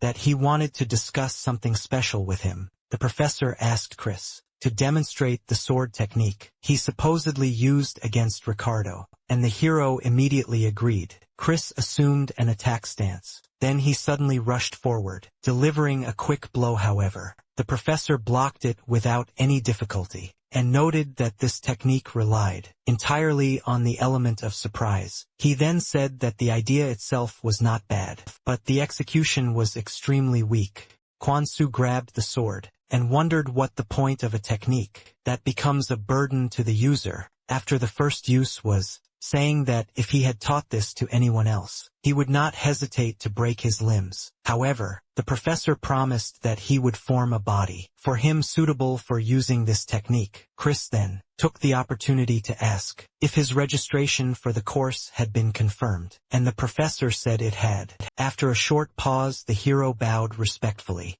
and asked permission to leave for the day. As Chris left the room, the professor muttered quietly, amazed at the young man's audacity, and Chris told him that Kwon-soo was very arrogant, despite the fact that he was only a teacher. However, Jake stopped Chris and said that he wanted to tell him something. He handed him an elegant black envelope sealed with wax, which turned out to be an invitation to a meeting of the nobility. Chris wondered if this was the invitation Erica had been about to give him. Jake explained that, even though the meeting was full of arrogant people, it would be a good opportunity for him. Chris hesitated for a moment, but the young man stated that it was just a sign of gratitude for helping him enroll in the course. Chris eventually accepted the envelope, thanked him, and moved on, thinking about the specializations he had already applied to. He considered barrier construction and body control, and also considered the possibility of studying specialization at the Borsapa faculty. Chris accidentally bumped into a girl with reddish brown hair who immediately apologized. However, her attention was drawn to the bracelet on his arm. The girl immediately asked if he had created it. Chris answered the question with a question, asking what would happen if it really was him. Then the girl, with a mysterious smile, offered to enchant his bracelet, and the hero immediately saw a message about establishing a connection with Leah Claudel. This girl was a genius who would later become famous for creating a legendary weapon, raising its rank by 2 levels at once. Leah looked closely at Chris's bracelet, realizing that it was a rare item made from heavy ore. She muttered quietly about the possibility of adding more formulas, but then stopped herself, deciding that the bracelet was too valuable to risk it. While the girl was confused, Chris, who was calmly watching her, asked if the bracelet was bad. Then Leah enthusiastically explained that the problem wasn't the bracelet at all, but the excessive ideas that came to her mind. When she looked at it, she was surprised at how well it worked with magic, and admitted that she couldn't even decide which formulas to use. Then Chris calmly said that it was not a problem. The girl was surprised by such an answer, after which the hero showed her another, exactly the same bracelet. Chris added that these bracelets have a resonance effect, and this information caused a storm of delight in the girl. After this, Leah asked him seriously about his identity. In response, Chris introduced himself as a first-year student in the blacksmithing department. However, at that moment, their conversation was interrupted by a young man. Standing nearby, he turned to Chris, saying that they needed to talk, and asked him to step away for a while. Leah was unhappy that their conversation was interrupted, while Chris wondered if this young man was one of Erica's followers. Even though the stranger wanted to talk privately, Chris refused, and insisted that he tell him everything right there. The guy then demanded that Chris apologize to Erica for tearing up the invitation she had given him in front of everyone. However, Chris calmly said that it was the girl who asked him to do this. The young man claimed that his words could have been true, if not for the fact that Chris received another invitation from Myers. Then Chris asked if Erica had sent him. The young man denied this, claiming that he was acting of his own free will. Then Leah intervened, smiling sarcastically. She asked if there was anyone who didn't know that he was just the young master's watchdog. These words angered the young man. He released a powerful, dark energy and said that Chris was deceiving himself, thinking that he was someone special. He then reminded them that Babylon was full of those who were far superior to it. However, Chris responded to him mockingly, asking if he was talking about himself. This answer finally infuriated the enemy, and the young man then screamed and unleashed his full attack. She took the form of a ghostly blue monster, which rushed towards the hero and the girl. At that moment Chris was forced to protect Leah. However, the hero soon realized that the attack was not only made of mana, but was an illusion that Guy uses a real dagger as a conduit to deal physical damage. The young man wondered in amazement how he had been able to recognize this. However, Chris only said indifferently that it didn't matter, and grabbed the dagger with a sly smile. He noted that it looked delicious, and at that moment a window about the activation of gluttonous iron appeared. In front of him the young man shouted that the dagger was worth $1 million, while Chris remarked that the taste was enough to drive one crazy. Chris then counterattacked, using the explosive ring technique. He rushed forward and delivered a powerful blow.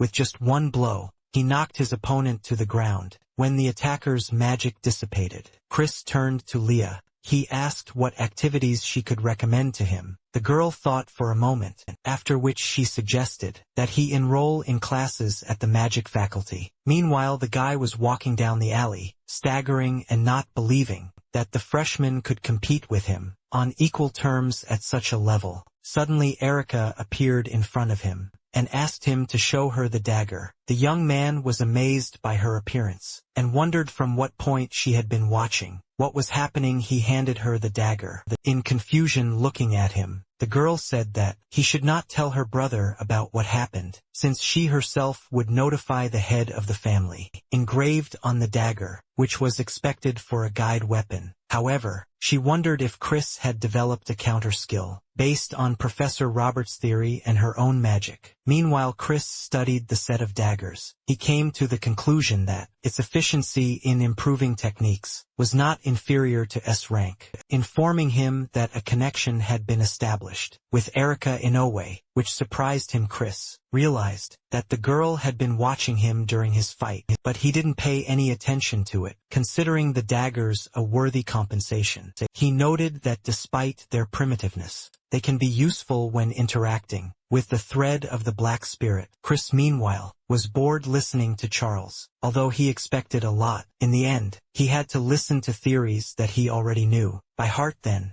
the professor announced the beginning of the practical part of the lesson. He explained that even if the metal remains the same, its shape can change, depending on the structure of the mana within it, of shape transformation, that determine the diversity and capabilities of weapons. For this reason, the teacher emphasized the importance of the blacksmith, understanding the hidden potential of the metal he works with. After that, he announced that on this day, they would practice metal transformation. Using an iron alloy, the students were first tasked with manipulating the mana structure to create a rift, and then returning it to its original state. Charles also warned that the alloy had been modified to be particularly sensitive to transformations. Chris concluded that the teacher was not completely opposed to the idea of magical treatment, and then it was announced that 10 minutes were allotted to complete the task. As soon as the signal sounded, the students began working, but most of them encountered serious difficulties. However, 2 students were still able to fulfill the professor's demands. Chris and Han successfully completed the task. Almost simultaneously after this, the professor announced that they were moving on to the next stage. There he will demonstrate the matrix as an example, and students will have to apply it on their own. Hans felt confident, believing that since their speed and skill were equal, he could win this time. The professor then showed an extremely complex matrix and asked to apply it in practice. The young man was able to shape the alloy according to the matrix shown. Hans looked extremely pleased with the result, considering it perfect in every respect. However, the teacher then addressed him by name and ordered him to return the alloy to its original state. Then the guy became confused, and then he suddenly discovered that the mana structure was completely damaged. The professor explained that the alloy was not capable of withstanding such a transformation, meaning that the processing method was incorrect. Hans followed his instructions literally, so he didn't understand what the problem was. Charles replied that he had failed to understand the true potential of the metal, something he had previously emphasized. The teacher went on to explain that, if it is impossible to restore the altered matrix, then the mechanism is not transformed but destroyed. It is this destruction that becomes an important variable, affecting quality and productivity. Hans then wondered if Chris had noticed the trap, but he soon dismissed the thought, deciding that perhaps he had just been lucky. Suddenly, Chris easily returned his alloy to its original form. Soon everyone saw a literally perfect result, which caused amazement among the students. They couldn't believe their eyes, and wondered how he managed to do it. After the teacher declared that such a thing was impossible, he asked Chris to demonstrate the transformation again. The hero realized that he had deceived the professor, and explained that this was only possible because the alloy had been specially modified. For students then, Charles realized that it was all due to the sensitive nature of the alloy now. He felt very sorry that he himself had not noticed it. At that moment the memory of Ken's, the greatest blacksmith in history, who managed to pass through all the floors of the tower, returned to him the transformation formula he created. The truth of iron was considered a fundamental,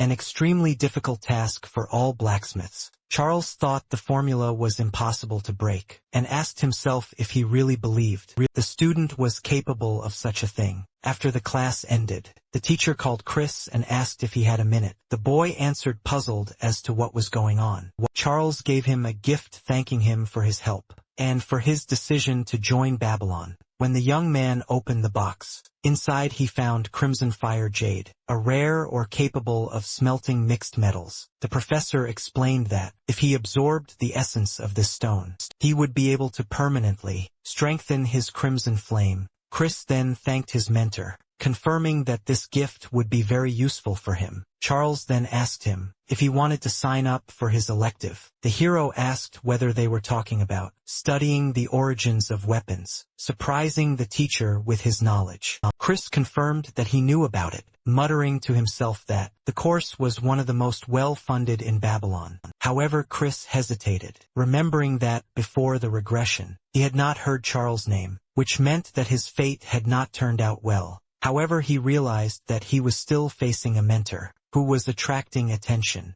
and so he decided to enroll in the course. The teacher was surprised to hear that he had already signed up for several courses, but the hero downplayed this, explaining that there were only 4 of them. Then the professor extended his hand. Chris shook it, and at that very moment, a system window appeared in front of him, informing him that the connection had been extracted. He reached the first level of communication, and this allowed him to obtain a unique metal fragment, iron imbued with fire. Chris came to the conclusion that if it was possible to extract minerals from a human, then the human body could also be melted down and processed. He knew that the presence of several monotypes in the body caused a conflict that was deadly to the blacksmith's precision. This is why they usually work with only one attribute. But it was different after he exhausted the mana that was suppressing the heat in his body. His body became ready to absorb the essence of the crimson flame.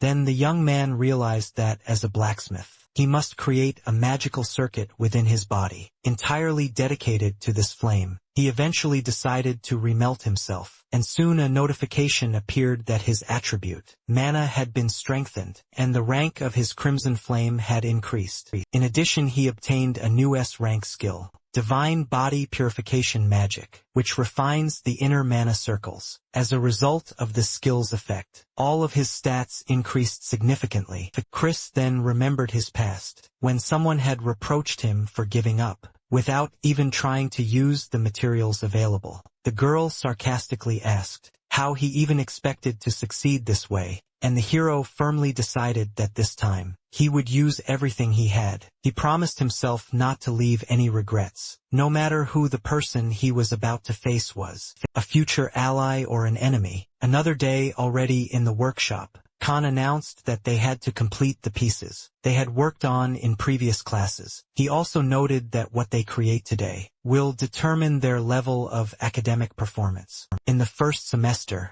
and therefore urged everyone to try hard. The students responded enthusiastically and set to work. However, Chris felt his work was poor, because his body could not keep up with his skills, causing many parts to come out crooked. Chris realized that he had no opportunity to relax or take matters superficially. Then, the protagonist continued to deliver successive blows, and sparks flew around him, and tongues of flame flared up. The young man then decided that this level of refinement was enough to fix it. However, he understood that he wouldn't have enough time for the rest of the weapons, unless he made them at an intermediate level. Nevertheless, the hero came to the conclusion that bringing one weapon to perfect condition is much better than scattering efforts, and then he began to carefully draw the blade across the stone. But suddenly, a familiar and frightening sound rang in his ears, the roar of waves, reminiscent of the collapse of the world. Chris knew that every time this mysterious sound occurred, it meant that he had created something great. Then he carefully examined the sword, which now emitted a special glow. Was not temporary, it was a cutting edge, inscribed into the very essence of the blade. At that moment, a system window appeared in front of the main character, informing him of the completion of a weapon, called White Light. Chris rated the result as quite decent, especially considering that the base was made from regular hardware. Then the young man smiled, feeling how his skills and experience, which he had possessed before the regression, were gradually returning to him. On the other hand, some students complained about the weight of their weapons and the difficulty of the task. The next morning, Saturday, Chris met Leah at one of the outdoor cafes on campus. The hero explained that he was curious to learn the basics of her work, but she said that her personal workspace was more private. Then they walked away from the city together, causing the young man to wonder in surprise if this place was too far away.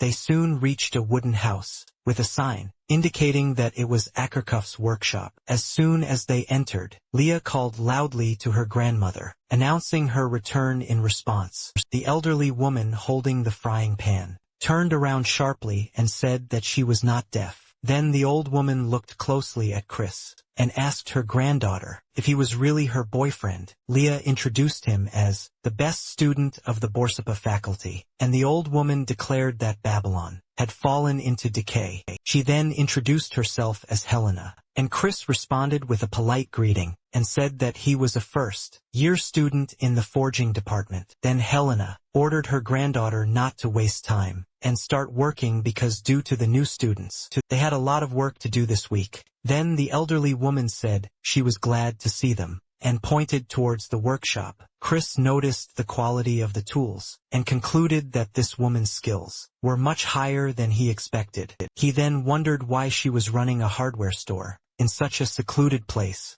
Leah then drew his attention to the makeup palette and explained that the colored powders in it were made from crushed monozones. Chris looked at the palette, remembering that the standard was usually limited to 8 colors, whereas she used a much wider range. He clarified whether he understood correctly, that her task was to restore damaged magical formulas with the help of these powders. Leah confirmed that this was the case, and explained that this type of work allowed her to earn money and practice magic at the same time. Then the girl took a brush and dipped it into the glowing gold powder, began to apply the magic formula to the back of the frying pan. A glowing magic circle formed there. Chris remembered at that moment that he had come here because in his past life he had heard about the stagnation and decline of the magic faculty. Then he remembered the words of that guy who said that Leah failed all the exams and couldn't even hold on to first place. However, looking at Leah and seeing such a level of talent, the hero fully understood the real reason for this stagnation. Chris smiled softly, realizing that her ability to completely lose herself in what she was doing was a real talent in itself. Chris examined the enchanted frying pan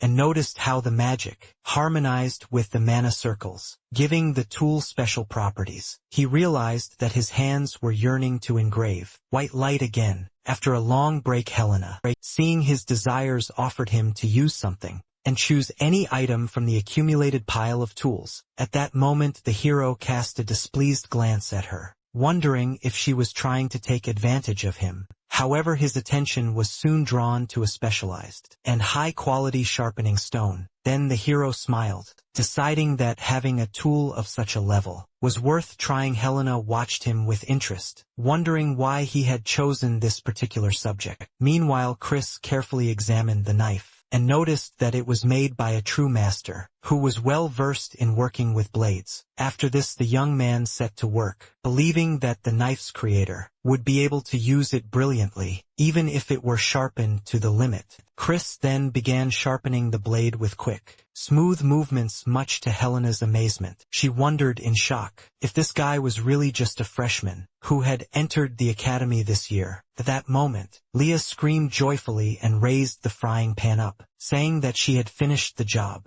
However, she noticed her grandmother and asked when she arrived, to which Helena sarcastically said that she herself did not know. The girl then scolded Helena, saying that she tried to find mistakes in the students, but in the end she got a lesson herself. However, Grandma flicked Leah on the forehead so quickly that her glasses flew off and demanded that she shut up. She then turned to Chris and asked if he had finished his work. The protagonist, with a confident smile, replied that he had done everything possible and promised to show an even better result in the future. Then the old woman sighed heavily and said that they should leave. Leah began to grumble about her grandmother's bad mood and walked Chris outside. Meanwhile, Helena was left alone and looked thoughtfully at the knife he had left on the table. At that moment, a man in a pinstripe suit burst into the workshop, calling out to her and asking if she was busy forging. Helena gave him a sharp look and demanded that he speak more quietly. Then the man apologized and explained that he had a lot of orders accumulated and told her not to interfere in other people's hobbies. Then he took a knife from the table. As soon as the man looked at the blade, his expression changed, and he asked Helena if she had gotten drunk and sharpened it. The woman denied it, and then the man suggested that one of her assistants had done it, given their noticeable increase in skill. However, Helena surprised him by telling him that it was a freshman who did it, and these words shocked the man. Then the elderly woman, seriously, confirmed that she was talking about a student who had entered the academy this year. At the same time, she herself, deep down, was pondering the true identity of this mysterious young man. Meanwhile, Chris and Leah were walking together outside, and the girl told them that Helena had previously been a professor in the forging department. However, she resigned 5 years ago and opened a store, and many faculty members have left the department over the past decade. Chris came to the conclusion that in the future, the forging department would become the weakest in Babylon, which meant he couldn't ignore it. At this point, Leah asked for his assessment of her enchantment, and Chris praised her for having a solid foundation, free of errors. The girl laughed sheepishly, but the hero unexpectedly pointed out directly that her thinking was narrow and limited. The young man explained that she had thought of a more effective way to perform magic but had not decided to use it. Chris said that ignorance can be removed by education, but the real problem is having knowledge without applying it. He also confirmed that the creator's imagination is his main weapon and talent, and that she suppresses this talent within herself. Leah bitterly recalled her past failures and justified herself by admitting that she understood this. Meanwhile, Chris took out his tool and began to explain his idea in practice, saying that she should concentrate carefully. If we imagine the task as the need to place a stone underwater, then forging consists of creating this stone and placing it at the same time. The role of magic is to carve the image of this stone so that it appears above the surface of the water. He then demonstrated this in practice, and this spectacle caused Leah great amazement and admiration. Chris explained to Leah that the real enhancement was not given to the weapon's appearance, but was embedded deep within its internal structure. The hero then added that if one layer is not enough, magic can be divided into several layers. The next moment, the young man threw the knife forward with a sharp movement, and it pierced the air, creating a shock wave. The blade pierced the tree trunk, and a white cutting flash of energy erupted from it. After the crimson ring, Chris noted to himself that what he had demonstrated could not be called full-fledged magic, but it was quite sufficient. Leah was lost in thought, and the hero was finally convinced that geniuses always find a way to develop, even in moments of doubt suddenly, and demanded that he lend her the knife. She began to shake him, begging and promising that she would reforge him properly and return him back, yielding to her persistence. Chris calmly handed her a whole set of knives, saying that she could have them all. Then Leah literally jumped with joy, expressing gratitude, and even declaring that she adored Chris. At that moment, a system window appeared in front of Chris, informing him that the first-level connection with Leah, Claude, had been extracted. The hero only smiled to himself, amazed by her youthful energy overflowing with vitality. Chris waited for the event to begin, thinking that today would finally be his meeting with one of the three dogs. At that moment, his thoughts were interrupted by Erica, who was standing right behind him, and the hero then asked what she was doing. The girl, with a completely emotionless expression on her face, said that she was following him, and Chris asked if she would leave if he asked her to. She immediately agreed, but added that in that case, she would simply observe him from a close distance. Eventually, the protagonist relented and invited her to go inside together, while the system displayed the materials he had received through connections. The first was a 4-pointed stone obtained from Erica, capable of correcting the damaged internal structure of mana. The second was a composite burst from Leah, which enhanced the potential of mixed materials to the limit. Meanwhile, the presenter welcomed the new students and announced that a classification battle would take place today. She introduced herself as Renee, the youngest professor in the martial arts department. She then began introducing the participants, announcing the entrance of the arena champion, a 4th-year student and representative of the Myers family. She held the top spot for 3 years in a row, and was described as the ideal, a rank hero, to thunderous applause from the audience. Arya Myers, known as the Saint of the Sword and the Conqueror of the Tower of Heroes, entered the arena. Chris and Erica watched the proceedings among the cheering crowd as the host announced the first contender. He turned out to be the best 3rd-year student of the Spear Combat Department, occupying 10th place, and the heir to the Spear Smoldering Flame Wheel.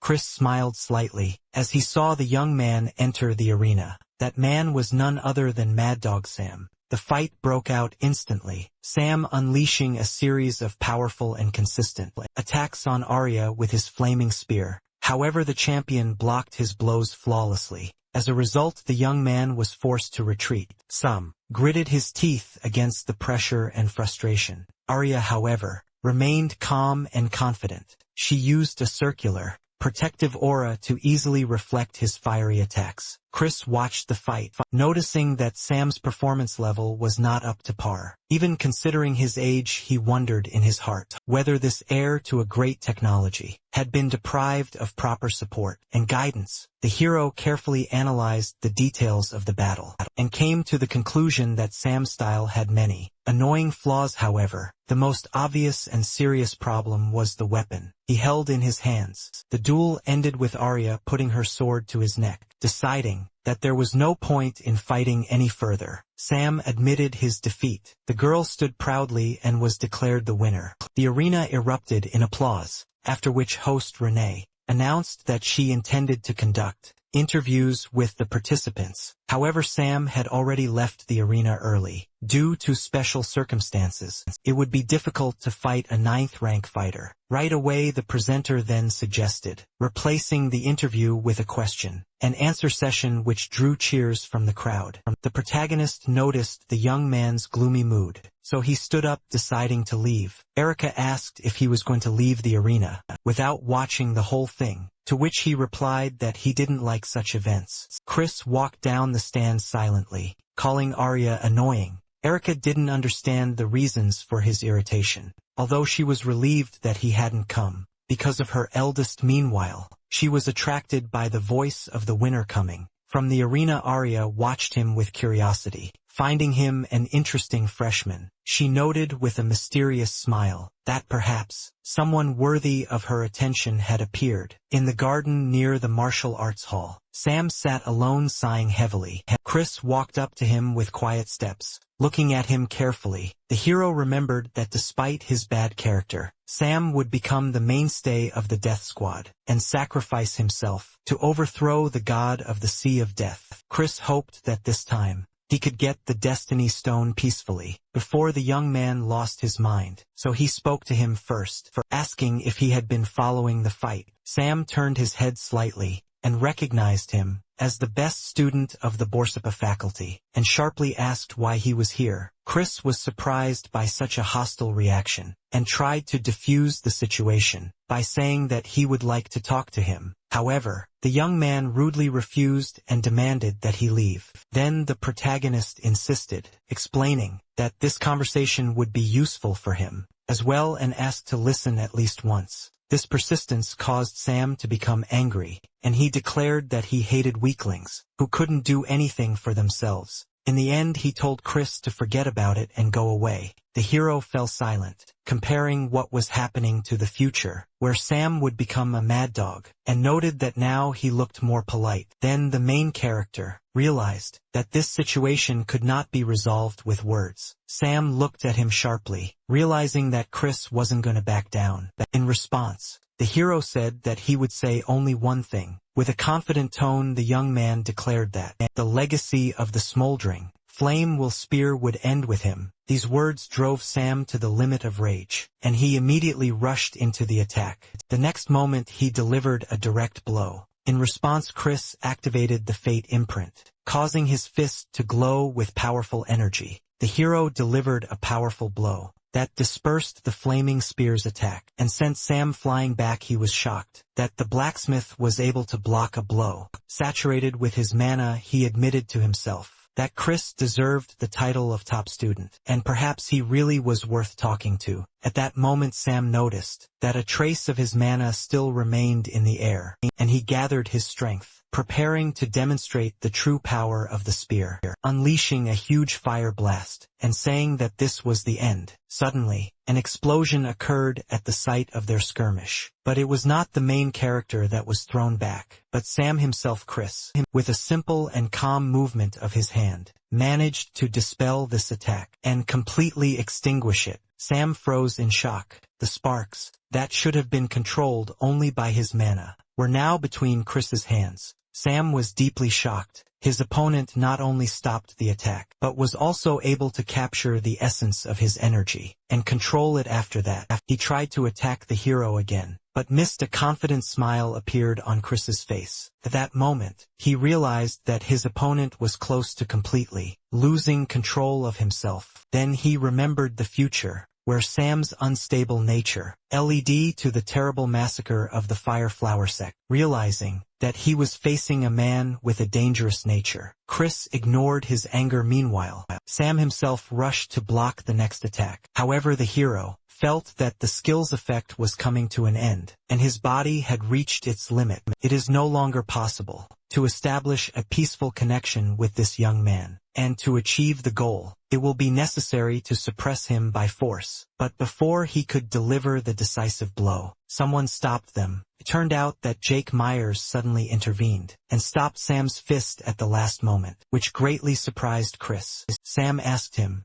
if he knew the best student in the Borsapa faculty, and he said that he only knew him partially. After this, Sam ordered them to move away, and Jake immediately obeyed. He then grabbed Chris and enthusiastically pulled him along with him, leading him away. As they walked away, Chris tried to say something, but the young man interrupted him, telling him to be quiet and quicken his pace. Gradually coming to his senses, overcome with regret for having lost his composure, he revealed his power in such a way that he almost threatened the reputation of his master in the martial art, which almost cost him his life, and asked why he had provoked the older student. However, the hero only responded with a joke, but admitted to himself that the situation was indeed dangerous. The hero thought, comparing Sam's current relatively calm character with the crazy dog he would become in the future. Chris then turned his attention to Jake, and asked if his hand was okay. Jake laughed heartily and said that his arms were the strongest part of his body, and there was no need to worry about them. After that, he became serious and asked an important question, inquiring about what Chris said about his older sister, Arya Myers, in the arena. The protagonist responded indifferently, that he hadn't said anything special, but had only noted that she was a little arrogant. These words made Jake's eyes widen in shock, and he realized that this was why his sister was asking so many questions about Chris. The young man then came to the conclusion that his sister had shown a genuine interest in Chris. To Chris's surprise, it turned out that Arya had actually heard their conversation, despite the noise of the crowd, but Chris only smiled. Arya's interest was exactly what he was looking for, because he knew that Sam's main obsession was winning over her. Jake warned his friend against taking this lightly, noting that he didn't know his sister well. In response, the hero described her as a person of narrow thinking and prone to intrigue. However, the blonde softened his words, admitting that he might have exaggerated a little. This made Jake wonder about the real reason why Chris disliked his sister so much. Chris's memory turned to Arya Myers, the Saint of the Sword. The hero knew that in reality, her famous sword was nothing special. Suddenly Arya disappeared without warning, and in her place appeared a demonic blade, created from the remains of a demon god. After this, Arya turned into a dark being, embodying the god of destruction. Chris concluded his thoughts with an enigmatic smile, and noted that it was clear from her face that she was troubled. Then the main character said goodbye to Jake. The guy remained standing there, confusedly trying to comprehend what had happened. Suddenly he received a message from his sister Arya, asking him to continue to tell her news about this interesting young man. He had barely read the message when another beep sounded, making him tremble with fear. It was his sister again, pretending to be friendly and asking him to do her a favor. Then Jake sighed heavily and continued walking,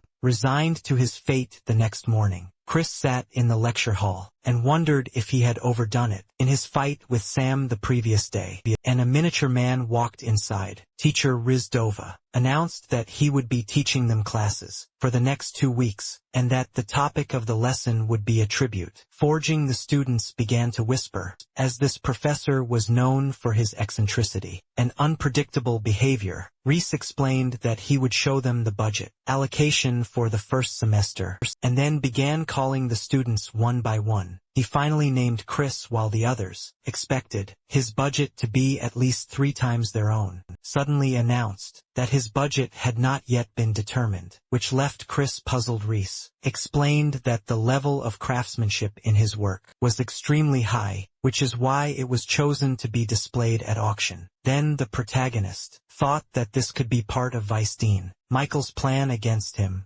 However, he soon calmed down, deciding that Professor Charles would have stopped it if there had been a real problem. Reese then announced that the topic of the class was residual mana, and reported that one of the students had volunteered to help with the explanation. After this, he invited his assistant to come in, and everyone was surprised when Sam, a third-year student of the spear fighting department, entered the classroom. The students were amazed that he would help in their class, but Reese pointed out that they should show the same interest in their studies. After a brief introduction, he asked us to focus on the basic concepts before moving on to practice. The teacher then began his explanation, clarifying that the residual mana, when creating a weapon, manifests itself in 2 main forms. The first type is standard cumulative, and the second autonomous, either generates mana itself or absorbs it from the environment. Each type has its own advantages and disadvantages, but the standalone version is the most difficult to create, so he advised the students to focus on the cumulative type for now and then asked the assistant to speak. Sam then summoned dense red mana, and Reese explained that fire mana was highly unstable and difficult to use. However, when this feature is suppressed, it acquires a remarkable stability. This is exactly what Sam demonstrated. By forming glowing rings of fire, a technique known as the smoldering flame wheel,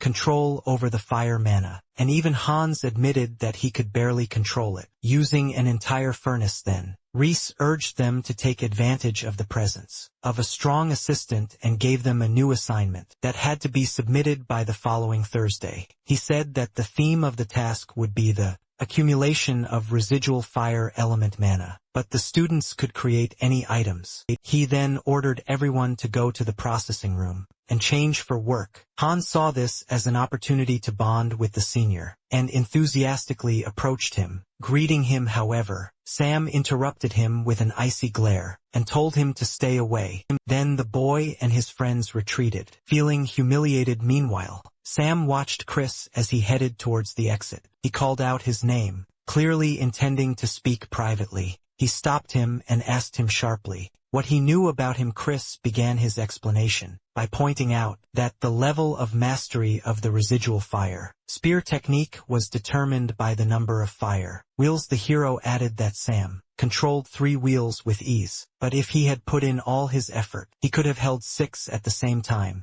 Hearing this, the young man hurried after him and demanded an explanation. However, Chris suddenly noted that Sam had already reached the 7-wheel level, and these words shocked the young man. Chris added that Sam suddenly lost the ability to control this number of wheels, and hid it even from his great mentor. He explained that he had a certain talent in working with fire, and was therefore able to notice a flaw in the boy's style when he used flames. He said that Sam was misusing his hidden potential, allowing it to leak away and dissipate. The young man then asked Chris with anticipation if he knew the cause of this problem. The hero confirmed this, continuing to walk forward, but added that he saw no reason to explain this to him. These words left Sam confused. Eventually, the young man resigned himself to the situation and asked what he wanted. Chris then began to lay out his terms, stating that any advice or assistance would be provided at a fair price. He also added that Sam would have to consult with him on any issues that he found difficult. Sam demanded that he explain the matter first, before they reached the forge. However, without waiting for an answer, he agreed to the conditions, and yet Sam asked to provide evidence of the truth of what was said later that day in the workshop. The students whispered to each other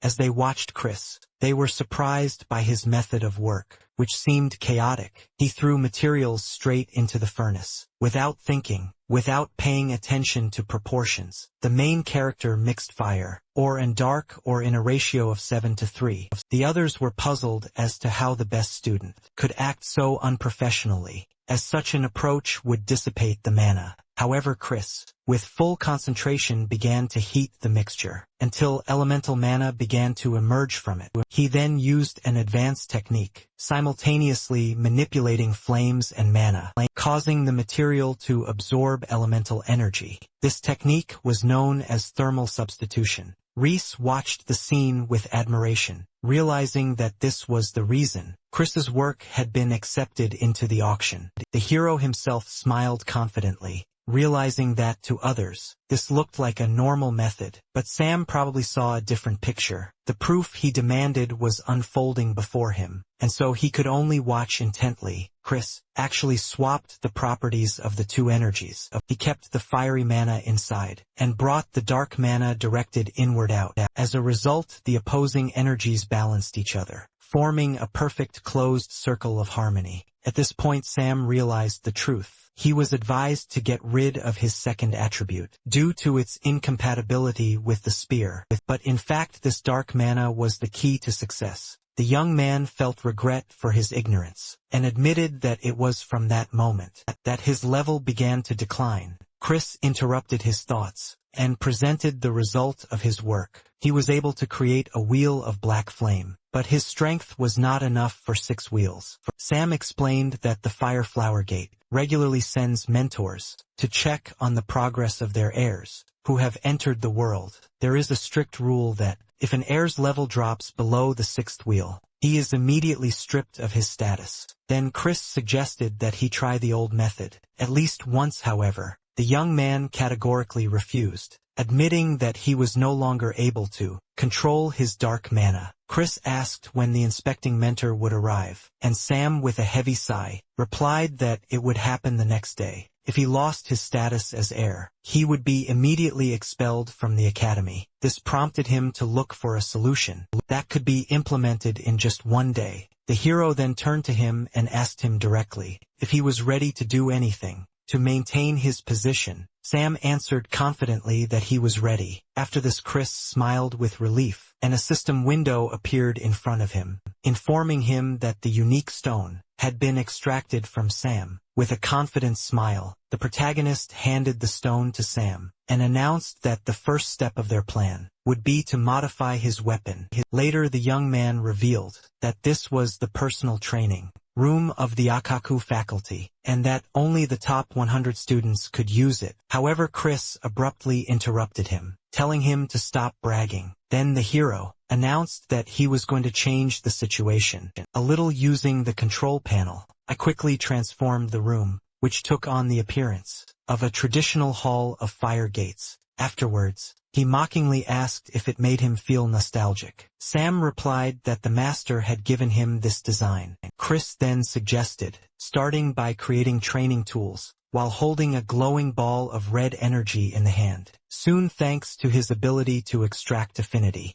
a system window appeared in front of him, confirming the properties of the obtained stone. The hero then handed Sam 2 short spears, which surprised him, as he hadn't even gotten used to one yet. However, Chris explained that the paired construct is much better suited for working with 2 different attributes at once. After this, the protagonist gave clear instructions. The left hand should form a ring, and the right hand should release dark mana. When Sam asked if they should just release her, Chris confirmed it. However, as soon as the young man tried to follow the instructions, the energy got out of control and exploded. Sam, in shock, tried to understand what had happened. Chris explained that he had unknowingly allowed dark mana to enter his left hand. Overlaying multiple types of mana is fine in itself. The problem is the chaos that causes the energies to interfere with each other. He added that the reason was that Sam had been trying to suppress the dark mana all this time, instead of combining it with the fire mana, but he assured Sam that once he got used to using both powers at the same time,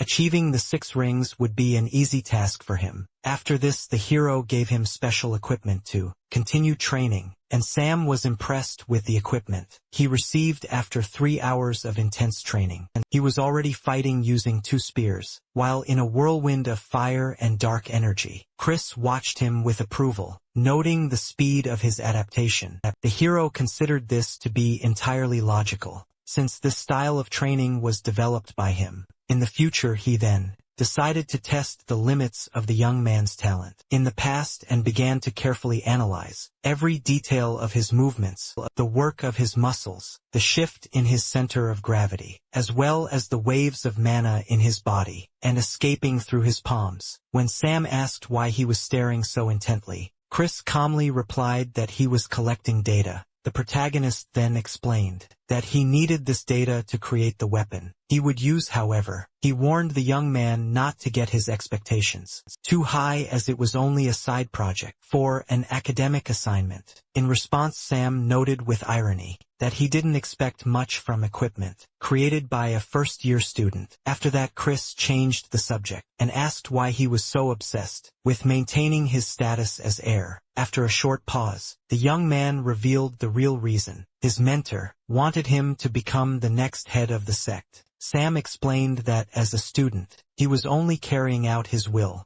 This mentor was an S-rank hero and the first leader of the Flame Gate, who once adopted an orphaned youth, despite rumors that he had lost influence. After the injury, Chris understood that this man had absolute power over Sam. At that moment, while Chris was thinking that they should improve their relationship, the system window showed that their connection level had reached the 3rd level, and then Sam interrupted his thoughts, asking him directly why he was helping him. Chris then replied that the reason was the 6 great demonic worlds. These are places swallowed by a chaotic swamp and teeming with monsters. He revealed his plan to infiltrate each of these worlds. And to do this he would need people, as well as materials to create weapons. If Sam becomes the next head of the Gates of Flame, he will have the skills and resources needed to support them, but he noted that he shouldn't think that he was going to help him out of the kindness of his heart. Sam acknowledged the truth of these words,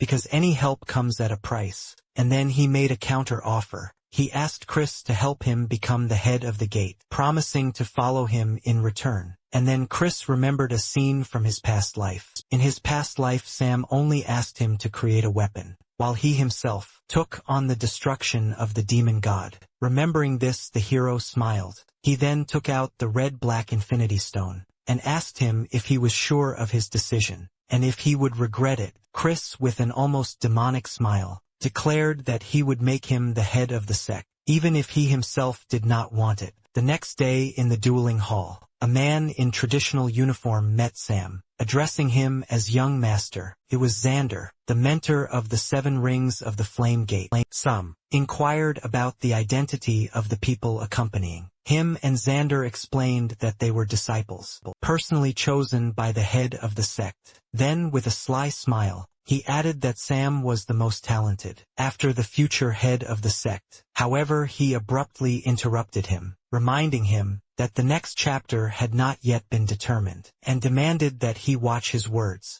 Xander then apologized, citing a slip of the tongue, and offered to begin assessing his abilities. The young man refused, after which he confidently stated that he intended to apply for promotion to the level of the 7 rings. These words shocked the mentor, who privately doubted how someone who only knew training could dare to claim the post of head. Xander remembered the man's instructions, who told him to deal with Sam if he was summoned to the level of the 7 rings, and promised to settle everything. The mentor reminded that the duel with the instructor begins precisely at the level of the 7 rings, but Sam said that he talks too much. These words angered Xander, who ordered his spear to be brought, and announced that the test would be conducted. In a duel, such a duel was a direct clash of strength, where the one whose ring of fire was stronger would win. After the start of the fight was announced, Sam took an offensive stance. The mentor mocked his double spears, calling this style primitive. Xander chided him, wondering if he had forgotten the sect leader's words about suppressing the Dark Star's demonic power. He declared that such crude fires were no match for the true flame. In response, Sam confidently said that the result would be obvious in battle, and Xander threatened that he would regret it. Immediately after this,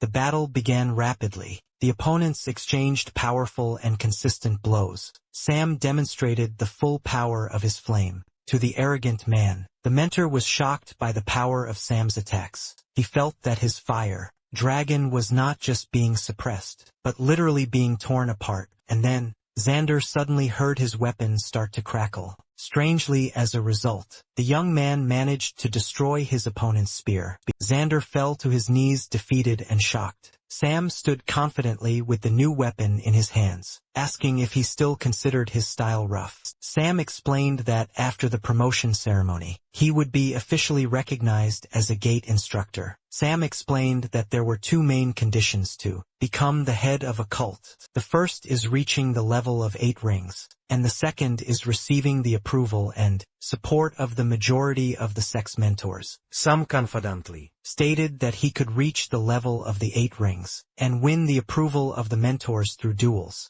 that future battles would no longer be simple duels of strength like today's, and therefore would not be so easy. Then Chris, with a sly smile, reminded him that he should think about how he was going to pay for his help. Sam asked for clarification on what exactly was required, promising to provide everything, be it money or materials, within reasonable limits. However, the young man unexpectedly added that he had one more request, surprising Chris with his persistence. Sam looked at the weapon in his hands, acknowledged its quality, but noted that it was only a temporarily borrowed copy. He wondered what kind of legendary spear Chris would create next, even if this weapon was only made in a few hours. With a chuckle, Sam pointed the spear at Chris's back as he walked away, saying that next time, he would receive a more practical weapon. The story then shifts to a crowded auction room, where spectators gathered to await the start of the event. Soon the host came on stage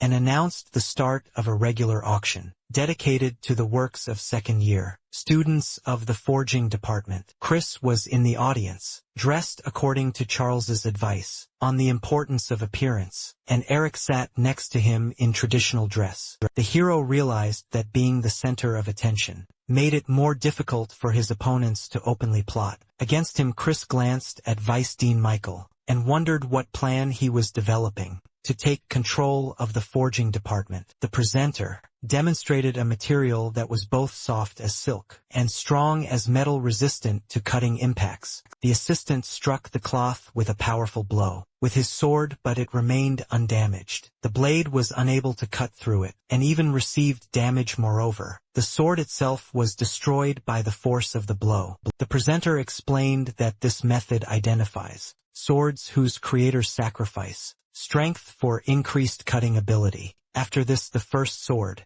the work of student Joseph, was presented. Chris watched the proceedings with interest, noting that such a rigorous check indicated serious preparation. He explained that the white tiger's properties are often misinterpreted, as if its body were a strong shield, but in reality it is more complex. Each part of its body has its own characteristics, and its fur in particular is capable of imitating the sharpness of metal weapons. Chris understood that this was a carefully planned, an open trap aimed against him and Professor Charles. Meanwhile, the sound of the auction hammer rang out in the hall, announcing the sale of sword number 25 for 4 million won. Finally, the host announced that it was the last lot's turn, and suggested that the quality check of the white light sword begin, and struck the fabric with all his might, and at the moment of contact, a powerful white aura erupted from the blade. The spectators, including teachers and administrators,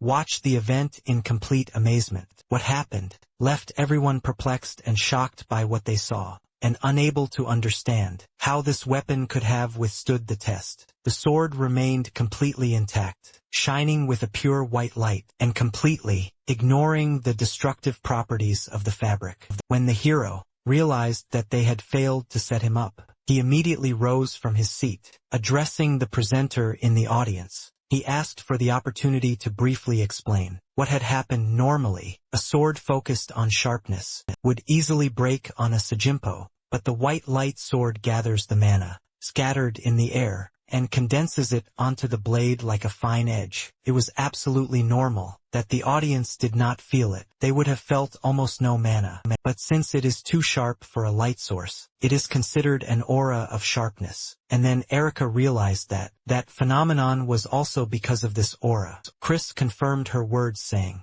that when identical auras collide, they cause resonance, not mutual destruction. And using this, he could do something interesting. The hero cut through the high-class, four-pointed stone with his sword in an instant. Now he felt that the chaotically fluctuating mana was gradually becoming orderly. All that needed to be added was a clearly defined path. When everything was ready, the sword glowed with bright energy, and its rank was upgraded to epic before the eyes of the audience. Once the transformation was complete, Chris realized that his guess was correct. The blade could not be sharpened with a whetstone, but now he had obtained a simple skill that strengthened the aura of sharpness, and the dream rank had risen from rare to epic. Chris asked the host to reflect this in the starting price, and the shocked man changed the price from 1 million won to 5 million won. The hero knew that the equipment, created by the best student of the faculty, was now attracting everyone's attention. In addition, it is an upgraded item, whose rank has been raised from rare to epic. The audience understood that this was new material for research, so in the blink of an eye, they raised the price to 100 million. Jake Myers also decided to participate in the auction, and offered a whopping 200 million, but Erica quickly outbid him, offering 210 million. The presenter only fueled their excitement, and soon the price for the sword rose to 310 million. Chris was horrified when he realized that this was the same high society that just throws money around, and then suddenly a woman entered the room, interrupting all the proposals at once, since she herself was ready to give 600 million, that he had failed to fulfill his sister's request to buy back the weapon at any cost. As it turned out, that woman was Dean Rebecca herself, who showed up like a whale at a shrimp fight. Both Jake and Erica were devastated because they couldn't beat that price. The presenter also froze in horror upon hearing such a huge sum, but in the end he announced that the white light sword had been sold to Rebecca for 600 million. Professor Charles was more than pleased with this outcome of events. Soon the hero went to the dean's office, where he checked his bank account, which had already been replenished with 600 million. He happily confirmed to Rebecca that the entire amount had arrived on his card. Chris then asked how she planned to use the sword, and the girl said that she planned to go into a dangerous area and test it. She explained that she felt sorry to use such an object simply for training. Chris said he would like to try it out, and asked if she had chosen a location, suggesting that she look at the Inval Mountains. Rebecca said that this place was chosen for the first internship for freshmen, but Chris still insisted. The dean still thought that this would be wrong, but then Chris offered to make any weapon for her in return. Without wasting a second, Rebecca grabbed the calendar, already preparing to set a convenient date for the hero. They eventually agreed to meet next week, but Chris knew it was really just an excuse. He thought of the conqueror of the peaks, Jürgen Kruger, chairman of the board of the leading plague corporation, and the most powerful necromancer. One of the artifacts he lost after the attack of the pandemonium demons is hidden on Mount Inval. Meanwhile, Jake returned with disappointing news to his sister. She realized that her brother had never been able to get that sword. In the end, Jake asked her for forgiveness, but Arya said that it didn't matter anymore. They needed to think about what to do next. She remembered that she and Chris attended the same classes, Professor Kwon Su's body control course. Arya asked to find a moment and ask Chris, and if he decides this matter, then she will talk to her father about the inheritance ceremony. However, she mentioned that, at this rate, Jake would soon be displaced from his position as the top graduate. Arya was sure that her brother himself was well aware of this. She was about to continue, but Jake interrupted her and said that he understood everything. Whatever method he had to use, he promised that he would definitely get the sword from Chris. Arya laughed in response and told him that he shouldn't interrupt his Nuno when she was speaking, and the guy quickly apologized. Then the girl, smiling, asked to bring her the sword. She stressed that she must get it at any cost. Arya thought back to that incident in the arena, when Chris said she irritated him. It seemed strange to her that this guy could achieve the point where she felt irritation towards him.